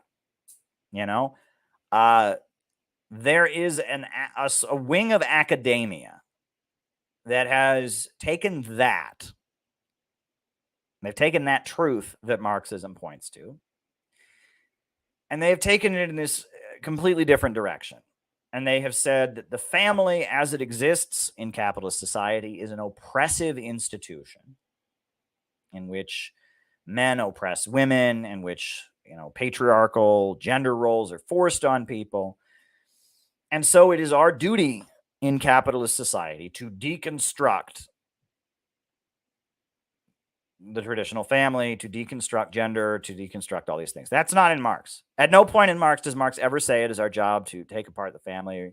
At no point in Marxism is Karl Marx ever saying that it is our job to take apart gender roles. That none of that's in there, right? Read it. I mean, it's not in there, right? Marx says he wants women to have more rights. Marx says that that parents should have less control over their children. Children shouldn't be their property, so to speak. But that's about it. And the focus of Marxism is on the class struggle in economics. It's not on some kind of plan to keep society capitalist, but reinvent what it means to be a man, reinvent what it means to be a woman, reinvent what marriage means. None of that is in Marxism. None of that is in Marxism. None of it. So to blame that on Marxism, I mean, there's an element of truth in that, but it's a really big stretch, number one, and no communist country in the world has this. The only communist country in the world that has gay marriage is Cuba. Every other communist country in the world does not have gay marriage. They do not have gay marriage in China. They do not have gay marriage in North Korea. They do not have gay marriage in Nicaragua. They do not have gay marriage in Venezuela. They do not have gay marriage in Belarus. They do not have gay marriage in Vietnam. They do not have gay marriage in Angola. They do not have, there is not one other communist country in the world that has gay marriage other than Cuba. And in fact, until the 1980s, almost all communists in the world said that homosexuality was a disease from capitalism. I'm just telling you the facts. I don't agree with this. I think there should be gay marriage. I think gay people should be able to get married in a secular society. You know, you can have whatever kind of marriage you want. It's your business. As long as it involves consenting adults, right? That's your business in a secular society. However, in most communist countries in the world, if you went to the Soviet Union in the 1980s, 1970s, and you said, what about gay people? The Soviet guides who were taking you around on the tour would say, we don't have gay people here. That is a disease from capitalism. If you went to China in the 1970s or the 1960s or the 1980s, and you asked about what about gay people, they would say, we don't have that here. That is a disease from capitalism. They even said that in Cuba in the 70s and 80s. That was just the standard communist understanding, was that homosexuality was a disease from capitalism, and we don't have that in communist countries. So, you know, I mean, what they do in communist countries versus what academics in Western countries who consider themselves to be leftists, I mean, do the way, right? Some college professor in America or Britain or France or Germany, he thinks he's a Marxist, and he says that, you know, you should have sex with children or something like that, and he's a Marxist. Okay.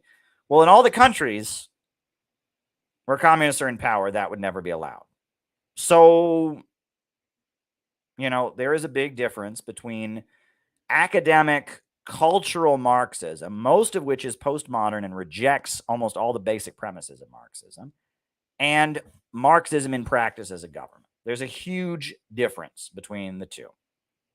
And, you know, this family stuff, that is a great example of the difference between the two. I mean, it's just night and day.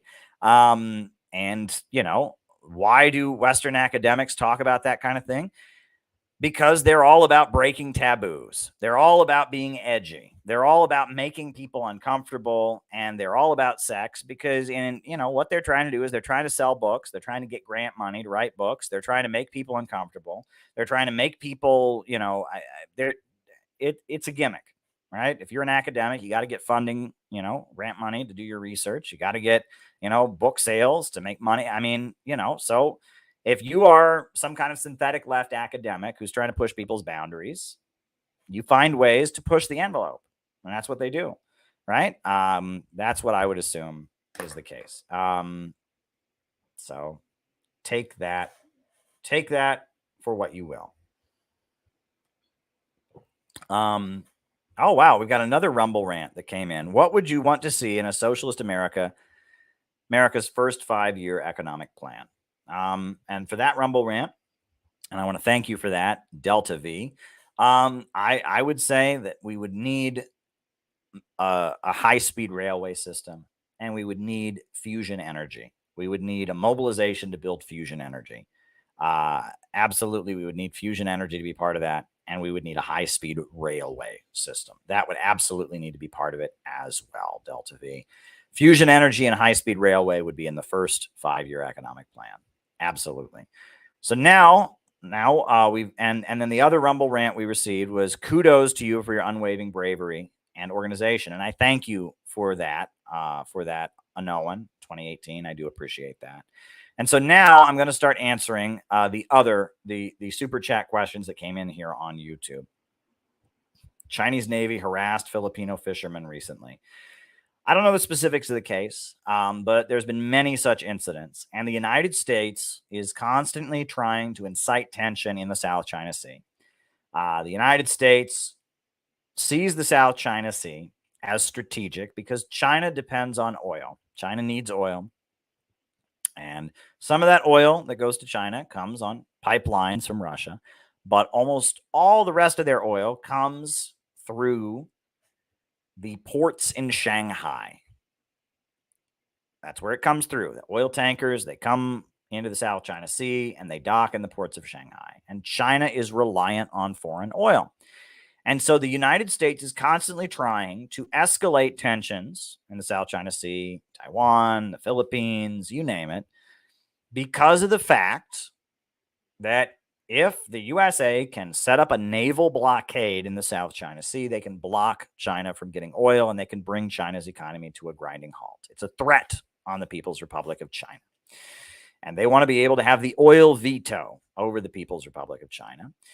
On top of that, the Philippines is moving in a more pro-China direction every day. Duterte was the most independent president Philippines had ever had, and he moved the Philippines in a more pro-China direction.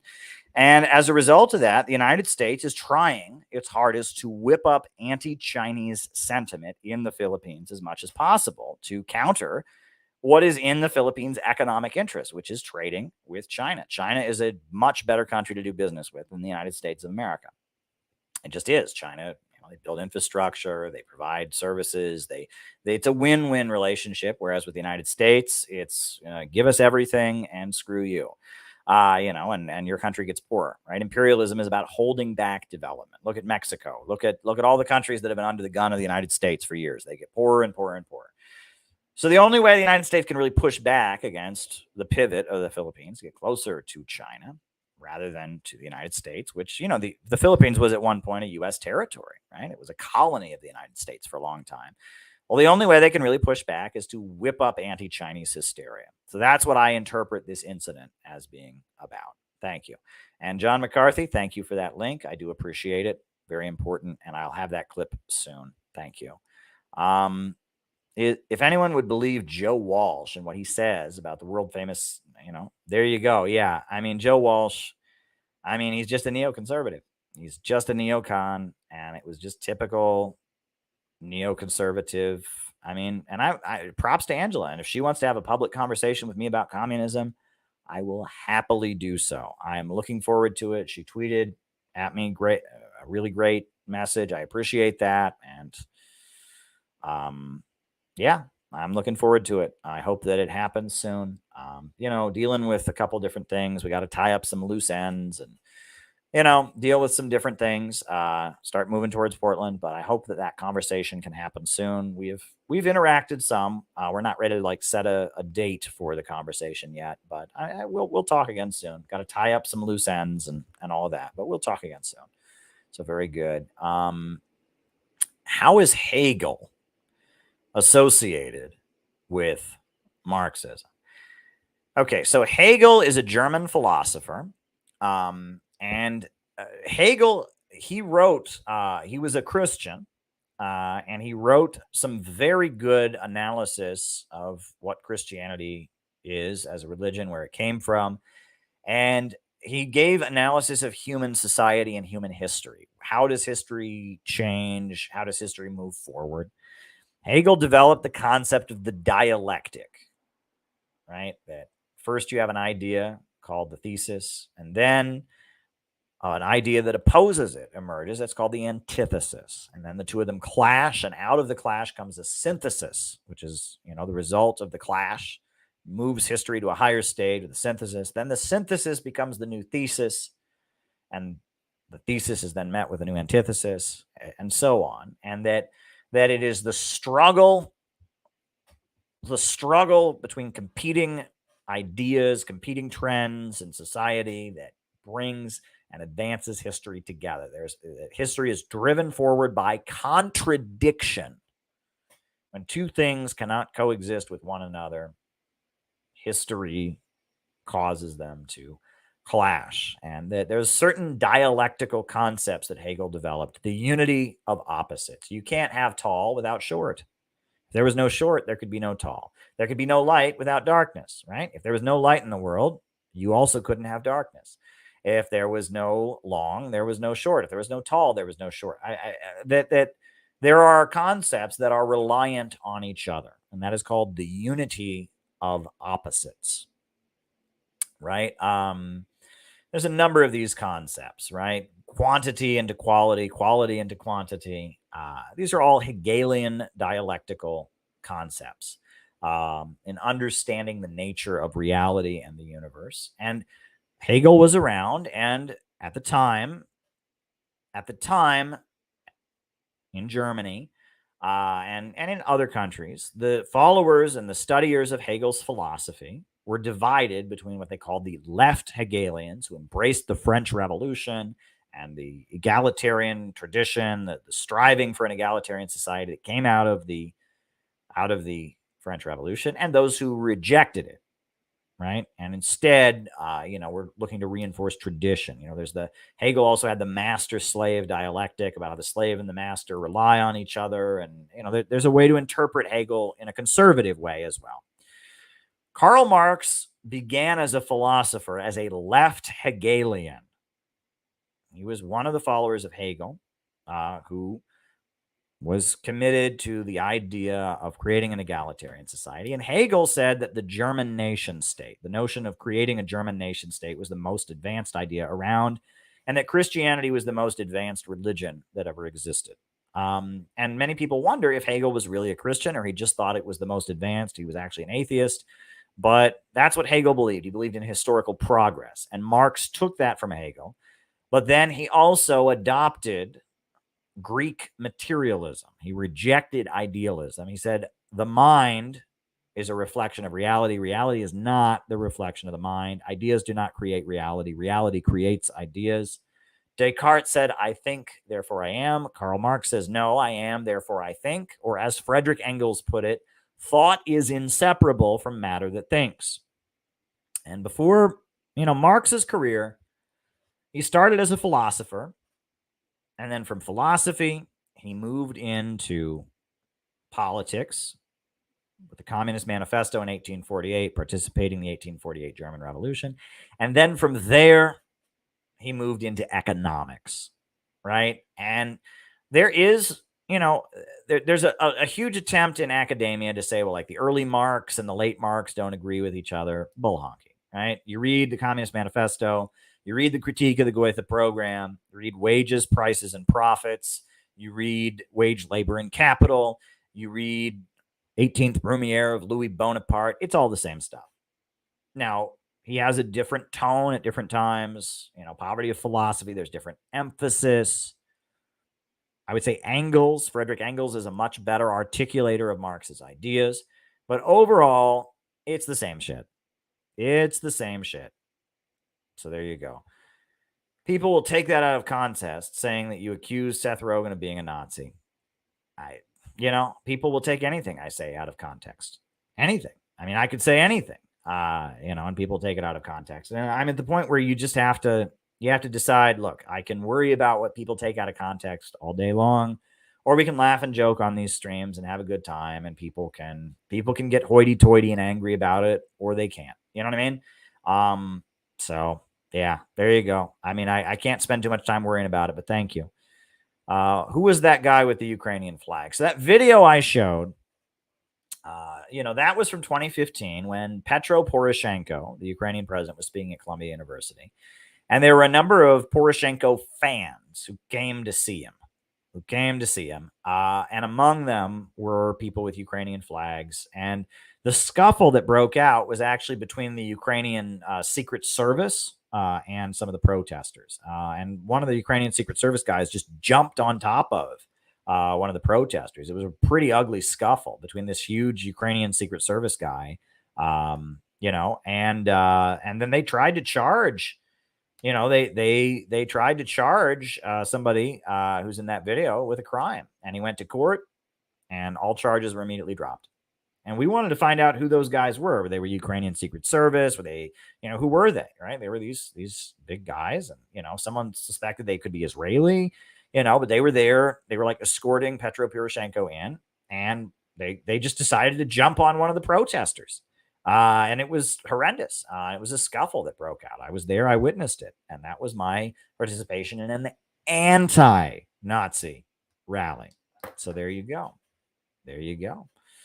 Right. There you go. And I posted the link. I hope people are having fun tweeting that at Joe Walsh. And I would talk to him too. If he wants to do a cancel culture interview with me, interrogate me about everyone I've ever spoken to or shaken hands with, have at it, Joe. Have at it, Joe Walsh. So there we go. All righty. Oh,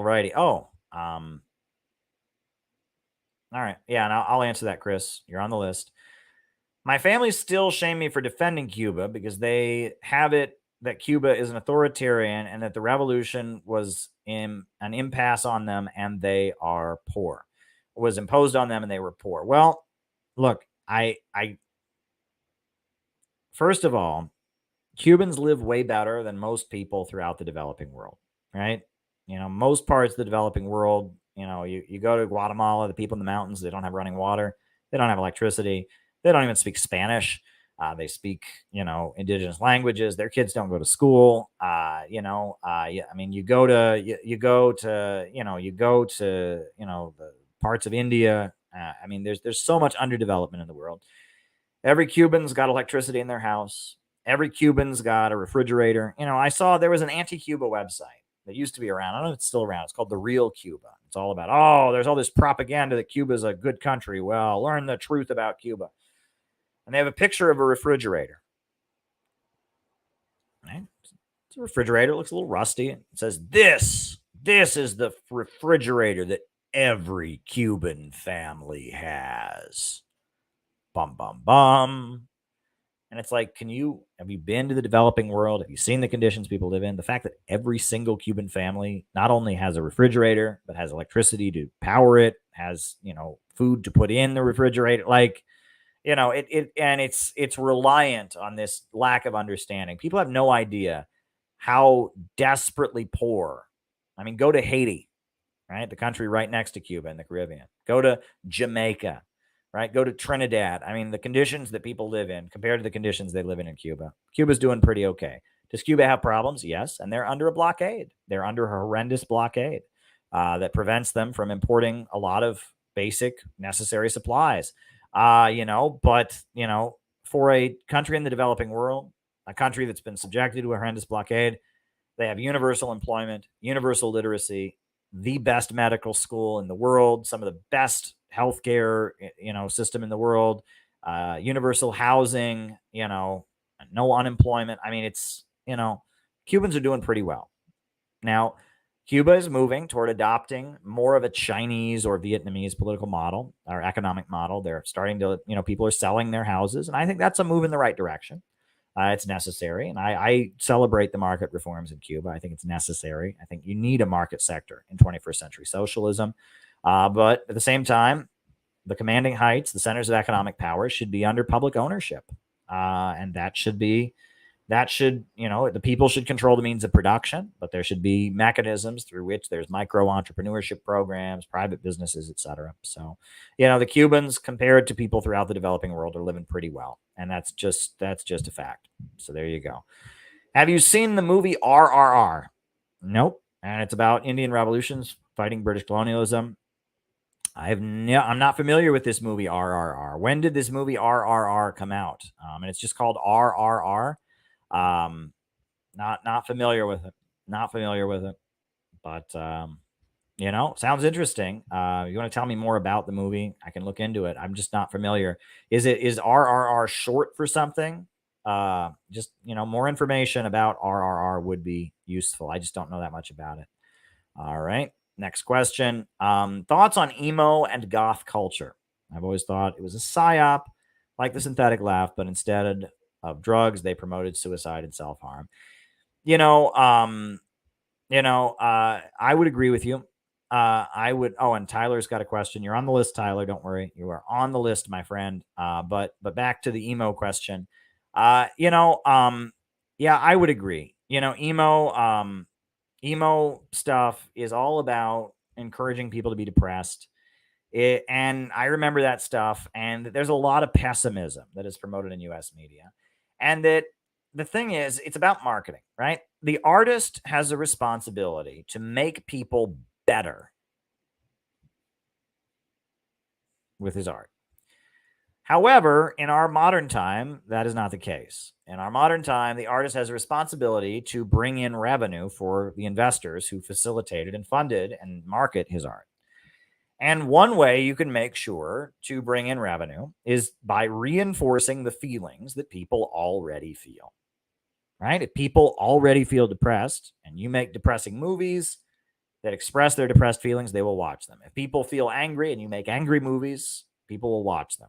And a lot of teenagers nowadays are feeling pretty depressed, pretty suicidal, pretty, a lot of that's going on. So if you make art that panders to that, reflects it, encourages it, people are going to consume it. A lot of teenagers will consume it, and that's wrong. It's ethically and morally wrong. It's not right, but it's marketable. And I mean, look, as someone who has studied journalism, as someone who works in the media, one fact that I always point out to people is that as a journalist, you can never, ever, it is one thing you are not allowed to ever do is report on a suicide. Local news, someone kills themselves, can't cover it, right? I mean, if you're, if someone jumps off the Empire State Building and you're in New York City news, you can't cover it. If somebody, somebody shoots themselves in a public place, you can't cover it. You cannot report on suicide. Why? Because the suicide rate always increases whenever there is a news report about suicide. Right? Whenever you do a story about Joe Bob killed himself, multiple people will see that and think, oh, Joe Bob killed himself. I can do that too. And, suicide, there's an element of monkey see, monkey do. I mean, I shouldn't make light of it. It's not funny. It's sad. But for whatever reason, people tend to kill themselves when they find out about other people killing themselves. So as a journalist, you cannot report on suicide. You're not allowed to do it. Right? That is just a law. That is just a rule. So then that raises the question. If you can't do a news report about suicide because it's just so unethical, because it will kill people, how can you make music aimed at teenagers that promotes suicide? Obviously, that's not acceptable. I mean, doesn't get more. I mean, if you can't do a news report, a factual news report about Joe Bob jumped off the Empire State Building, you definitely cannot do music aimed at young people to encourage suicide. But people do. But they do.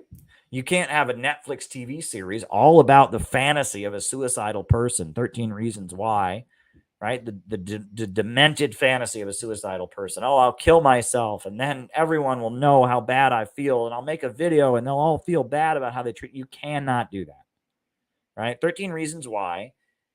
13 Reasons Why. People say, well, it's anti-suicide. Okay, you can say that.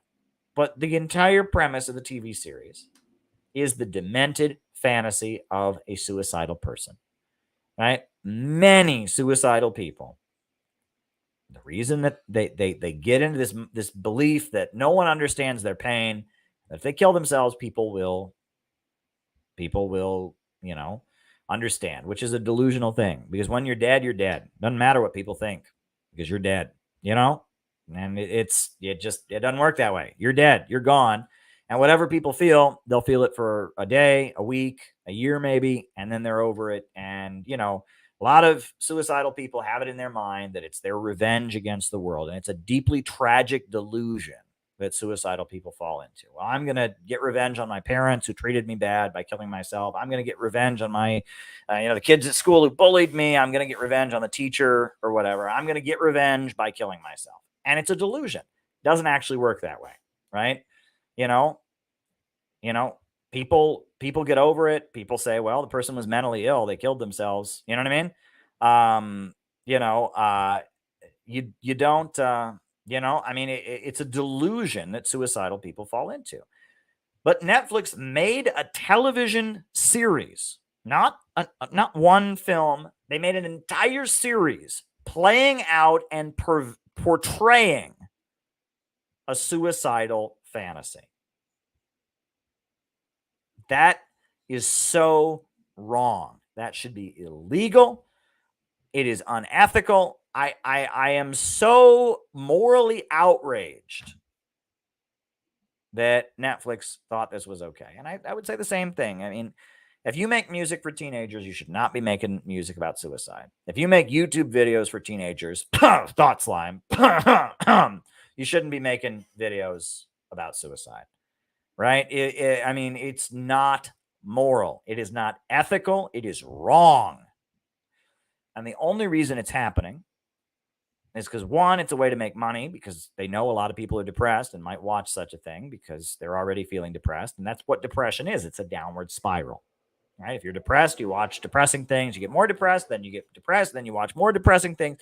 Depression is a downward spiral, right? Depressed people, they isolate themselves, right? And then they don't have any friends, so they're depressed. And then they isolate themselves even further. And depressed people, they tend to take drugs, and then the drugs mess with their life, and then they're even more depressed because their life is messed up by the drugs. So they take more drugs, and then the drugs mess up their life. That's how depression is. It's like a cycle. It's a downward cycle, right? So a depressed person, unfortunately, because of the mental illness, they will watch. If you make a show about suicide and someone's already suicidal, they're going to watch it. So that's why you shouldn't make it. Right? That's why it's not ethical. If someone is depressed and you make and they're suicidal, and you make an emo goth song about being suicidal, they're going to listen to it, and you're helping their downward spiral, and it's wrong. It is wrong. It is not ethical. It is not moral, and it shouldn't be allowed. It should not be allowed. It's not ethical. Not ethical. That is a huge thing that I've been promoting. And I think that the only reason it's allowed is because the ruling class, they want to kill us. They are Malthusian. And actually, there was a president of France a few years ago, not the current president, but one of the previous presidents of France, who actually said that he believed suicide should be encouraged because if people commit suicide, they're genetically inferior. Seriously. Like, he was a eugenicist, and he thought suicide was good because then suicidal people don't reproduce. And he made comments like this. I mean, you want to talk about evil, and that it is not ethical, right? That's what I would say. It's not ethical. And that if you're an artist, you have a responsibility, right?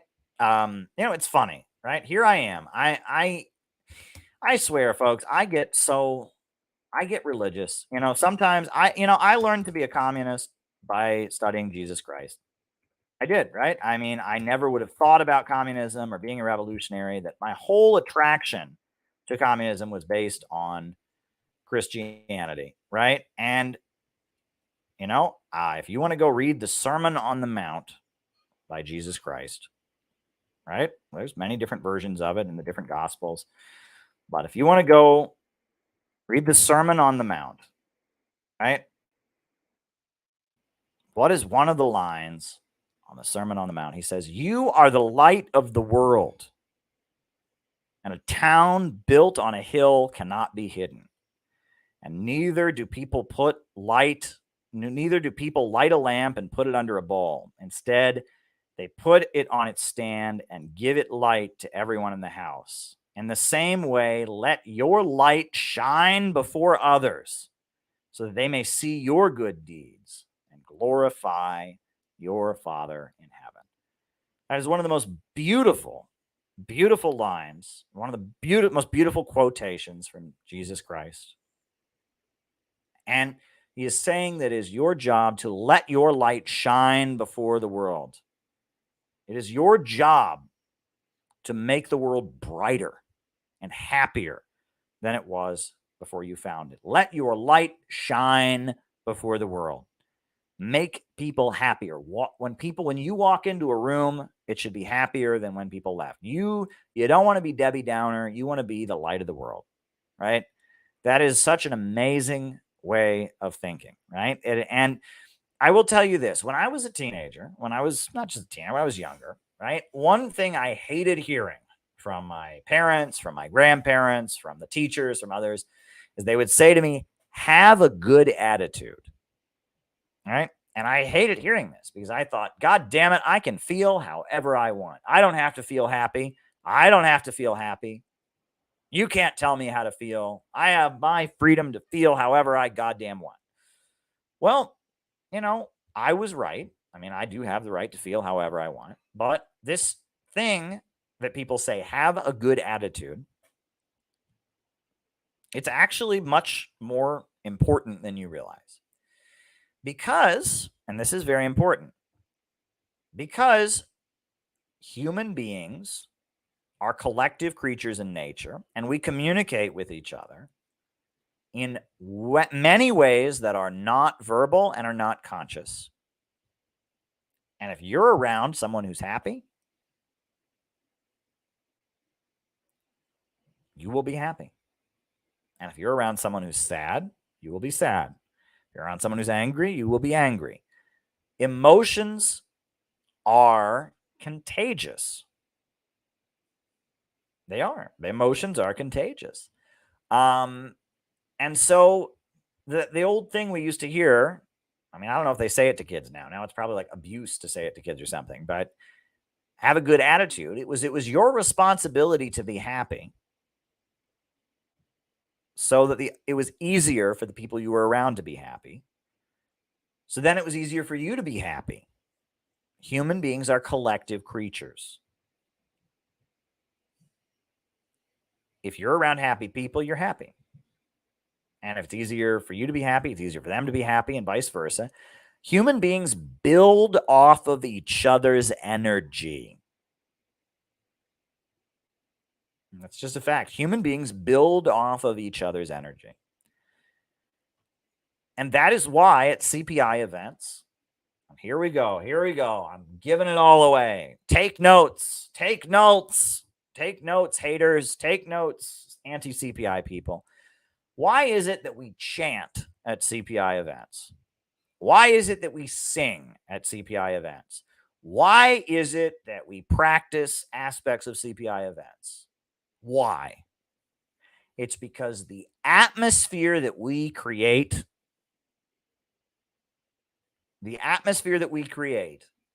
is so important. And we want people to come to our events and feel good.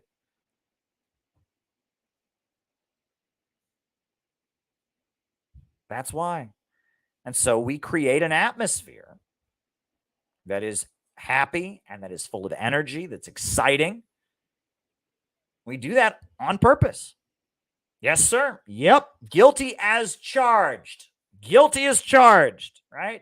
They've leveled this charge against me. Caleb, they practice for the CPI events. They chant at the CPI events. Sometimes there are parts of the CPI events that we rehearse for. Oh my God, you got him. He's a fraud. He's a phony.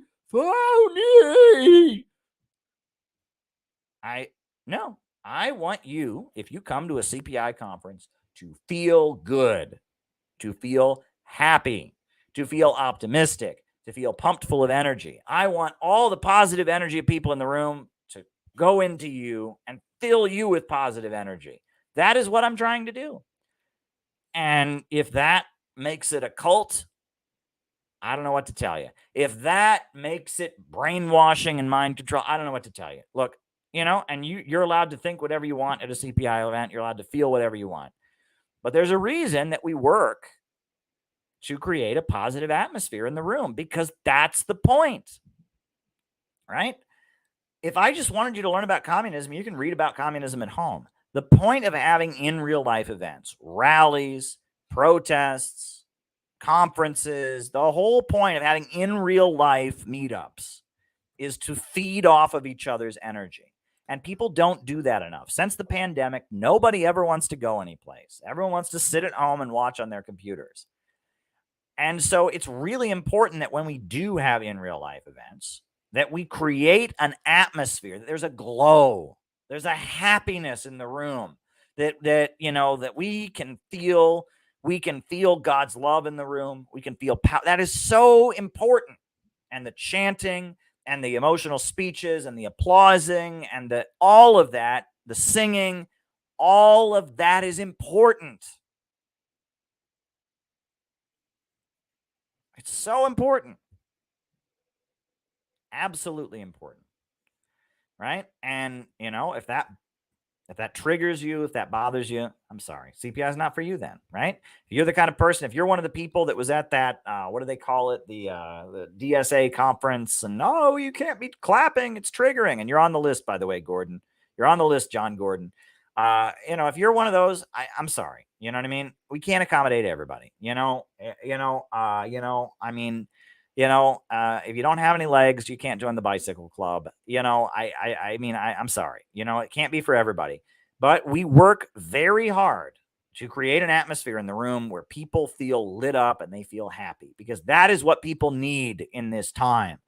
We're at a society that is oozing with hate, oozing with pessimism, oozing with hopelessness and misery. And we have a responsibility to create a positive atmosphere. And look, I will create, at risk of offending somebody, I don't know if they're watching or not, I don't care. I will say, I wasn't in charge of the rally that happened in New York City yesterday. And shout out to all of our people who went. But I just got to be honest, they could have done a much better job with that at the rally. We weren't in charge, right? We were part of it, but it clearly was not our thing, but they really could have done a better job. The rally didn't get positive vibes at the rally this weekend. And that's a shame. It really is a shame. And I'm not saying it was, I'm not saying it's, that means the people who did it did that intentionally or whatever. But, that crowd, the crowd on Sunday at the rally, August 6th, the crowd, they weren't giving people positive energy, right? And that wasn't good, right? If I had been in charge of the rally, if I had been allowed to have more of a role in the planning of the rally, I would have made sure to create a much more positive atmosphere. Because that's what I think the point of those events are, but they didn't want my input on that. So whatever, and I mean, I'm not gonna do about that, but the atmosphere, it just didn't, the event didn't give a positive glow. When I go to an event with other people who want peace with Russia and peace with China, want to build the world land bridge and all that, I want to go out of there feeling good. I want to feel optimistic. And, the rally on Saturday, didn't give me that vibe. So, but, again, even though we were a big part of it, even though we were members of the coalition, we really, we didn't have much to do with planning it, unfortunately. And so, if we did have something to do with planning it, I doubt, we would, people have different opinions about different things. Right. And there are different beliefs that people have, but, I believe in optimism. I believe in energy. I believe in performances. I believe in emotion. I'm a very passionate person, right? And when I do things, I want them to be oozing with passion and energy. And not everyone feels that way, right? Some people are put off by that kind of thing, and that's fine. You know what I mean? CPI, we are all about passion. We're all about energy. We're all about helping people feel connected with each other, helping people bond. That's what we're all about.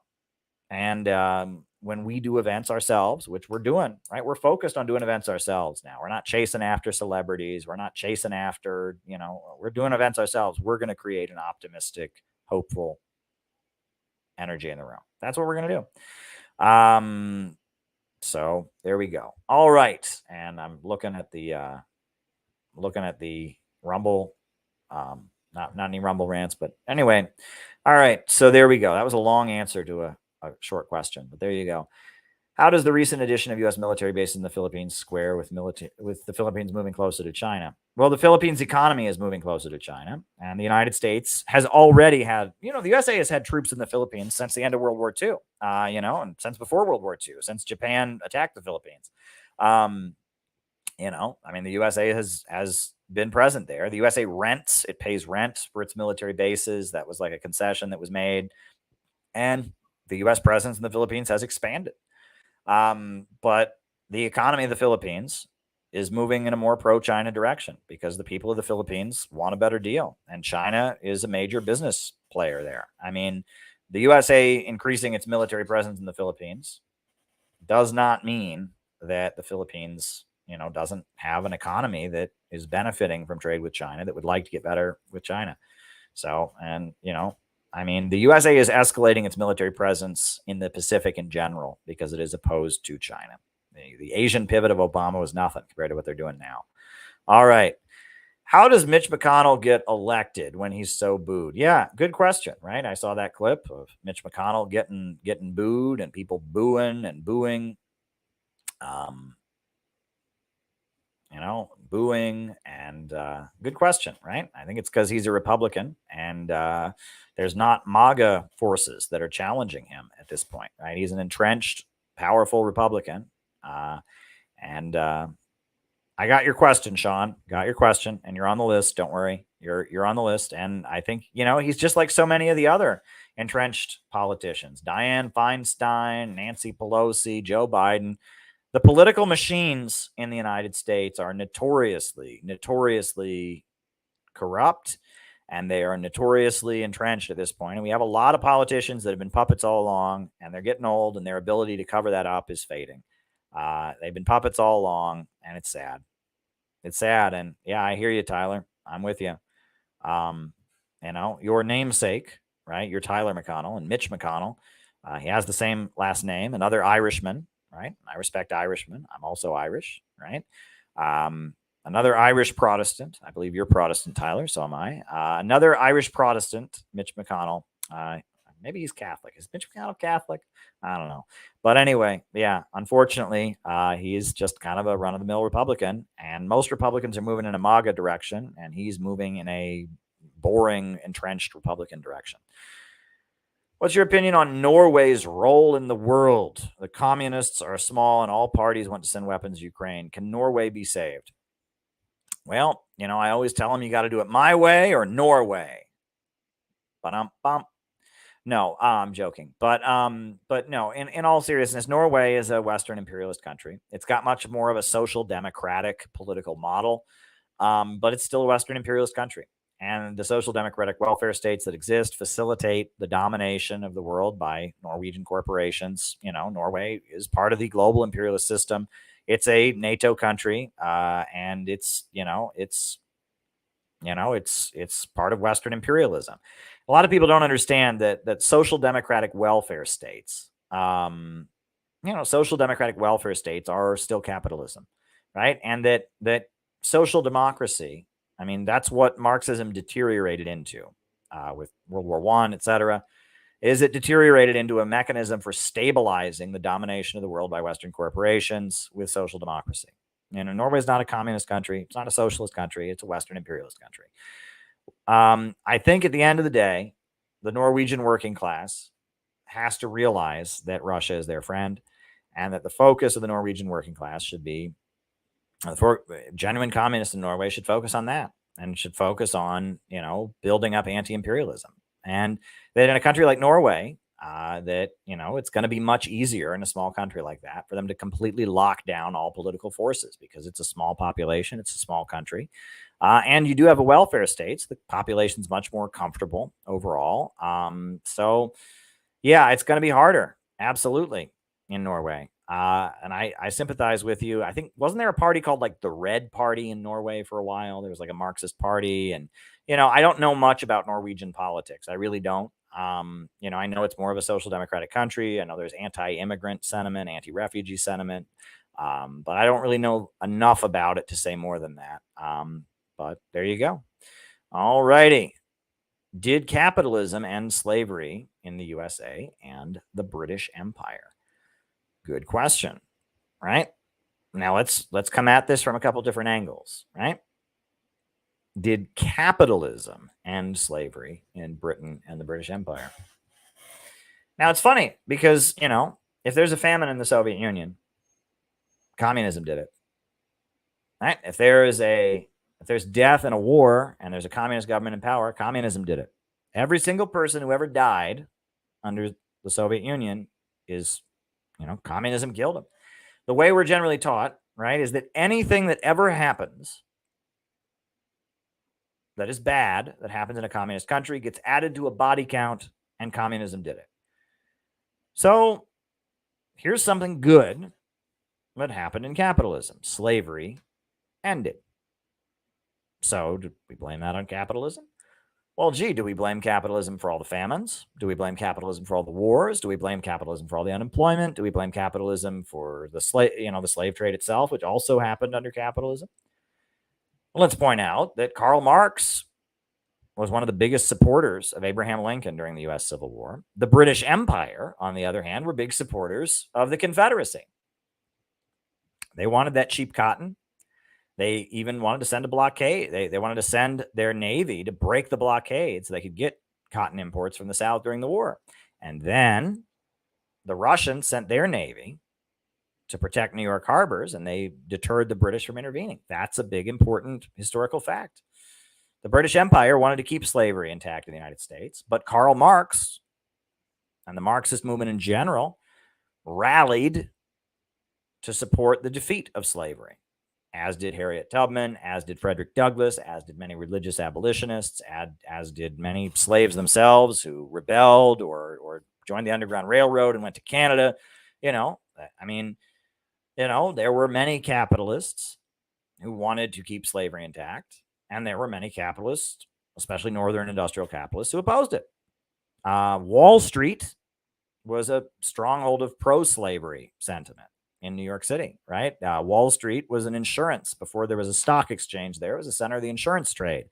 And they insured slave-linked exports like cotton, like tobacco, and they were heavily involved, and they were very pro-slavery in New York City and Wall Street. New York City was a stronghold of pro-slavery sentiment, and the Republican Party of New York City was very opposed to slavery. It was led by a great American abolitionist who was the leader of the Republican Party of New York City. His name was Horace Greeley. And Horace Greeley was the editor of a newspaper called the New York Tribune. And the New York Tribune hired Karl Marx to be its London correspondent. That's a fact you're not gonna learn from Jordan Peterson. And the Republican Party hired Karl Marx, and Karl Marx wrote glowing things about Lincoln, and the Marxists were heavily involved in the struggle to defeat slavery. And it's infuriating to me, to watch people like, Dinesh D'Souza say, well, the reason that the Democrats are racist is because they are Marxists. The reason that's why they supported segregation, because they're Marxists, and it's like they have no idea what the fuck they're talking about, right? So there you go. Did slavery end? Yes. Slavery has feudal aspects to it. Generally, people associate capitalism with people not owning other people, right? But in the United States, as capitalism was developing, this feudal institution of slavery existed and was maintained and was an essential part of the economy of the United States until ultimately there was a civil war. The wealth of many of the big banks on Wall Street, JP Morgan and others, was generated by slavery. And slavery held back industrialization, the industrialization of the country, because slavery and technology don't work hand in hand. And technology was making slavery irrelevant, and the slave owners wanted to hold back technological development because they wanted to hold on to slavery. The defeat against slavery was one of the greatest moments in our history. Communists were heavily involved. August Willich, Joseph Wedemeyer, these were key military leaders who were also Marxists and leaders of the Union Army. It was a struggle, right? Did capitalism end segregation in the United States? Well, capitalism was in effect and segregation ended, but communists were struggling and organizing for civil rights at the time. And civil rights organizers were being accused of being Russian agents and communists, just like what they're saying about Uhuru right now. This is the problem. This is the problem with the narrative. When you say communism killed a gajillion million people, oh, well, communism also expanded the life. You play this game. Anything that happens under communism is a crime of communism. Okay. Anything that happens under capitalism is therefore a crime of capitalism. unless you're talking to a libertarian, in which it's not a crime of capitalism because it wasn't real capitalism. And, and then it's a silly thing, right? You can't understand history in that context. It's all a bit simplistic. And I think that's the point. And I hope that answered your question. So there you go. So I think we've had another great stream. I'll be back tomorrow night, most likely. Can't think of any reason why I wouldn't be back tomorrow night, but the sky could fall. A lot of things could happen. So you never know, but it looks like I'll be back tomorrow night. Great work, Center for Political Innovation. And I'm going to put on the closing music. Thank you for everything. A quick reminder before we go, right? Very important reminder. Well, let me pull it up here. Hold on. Just want to remind everybody that every single morning, we have yet another morning message from the Center for Political Innovation. Start your day with revolutionary hope and optimism. We do that every single morning. So go and listen to them, right? Great message this morning came from Gavin. We had a message from Briggy that came on Sunday. Every single day we have another message. So go and listen to our morning messages. We got a guest message coming up. Tomorrow it's another message from a special guest. It's just a member of CPI. But the next day, I think it'll be a guest message. It's really, really great. So go and subscribe to the CPI YouTube channel. Go and subscribe to it. And listen every morning to our morning message. Please do. It will be great. Also, I do want to mention that, I am trying to rebuild my Patreon. So if you want to support our work here and you want to support the work that I do on this channel and the work that I do to build the Center for Political Innovation and, print books and stuff like that, I would encourage you to sign up on the Patreon, right? Because we could use some more members on the Patreon. So this is the link to the Patreon. We're having more patrons only streams, so we could use your support. So if you want to sign up on the Patreon, that would be great. That would be greatly appreciated. So feel free to sign up. And on that note, I think that we will put on the closing music, and I'll be back in all likelihood, barring unfortunate circumstances. I will be back tomorrow night. Surge in the struggle against U.S. imperialism is now emerging throughout the world. Ever since World War II, U.S. imperialism and its followers have been continuously launching wars of aggression. But the people of various countries have been continuously waging revolutionary wars to defeat their aggression. And while the danger of a new world war still exists, and the people of all countries must get prepared, revolution is the main trend in the world today.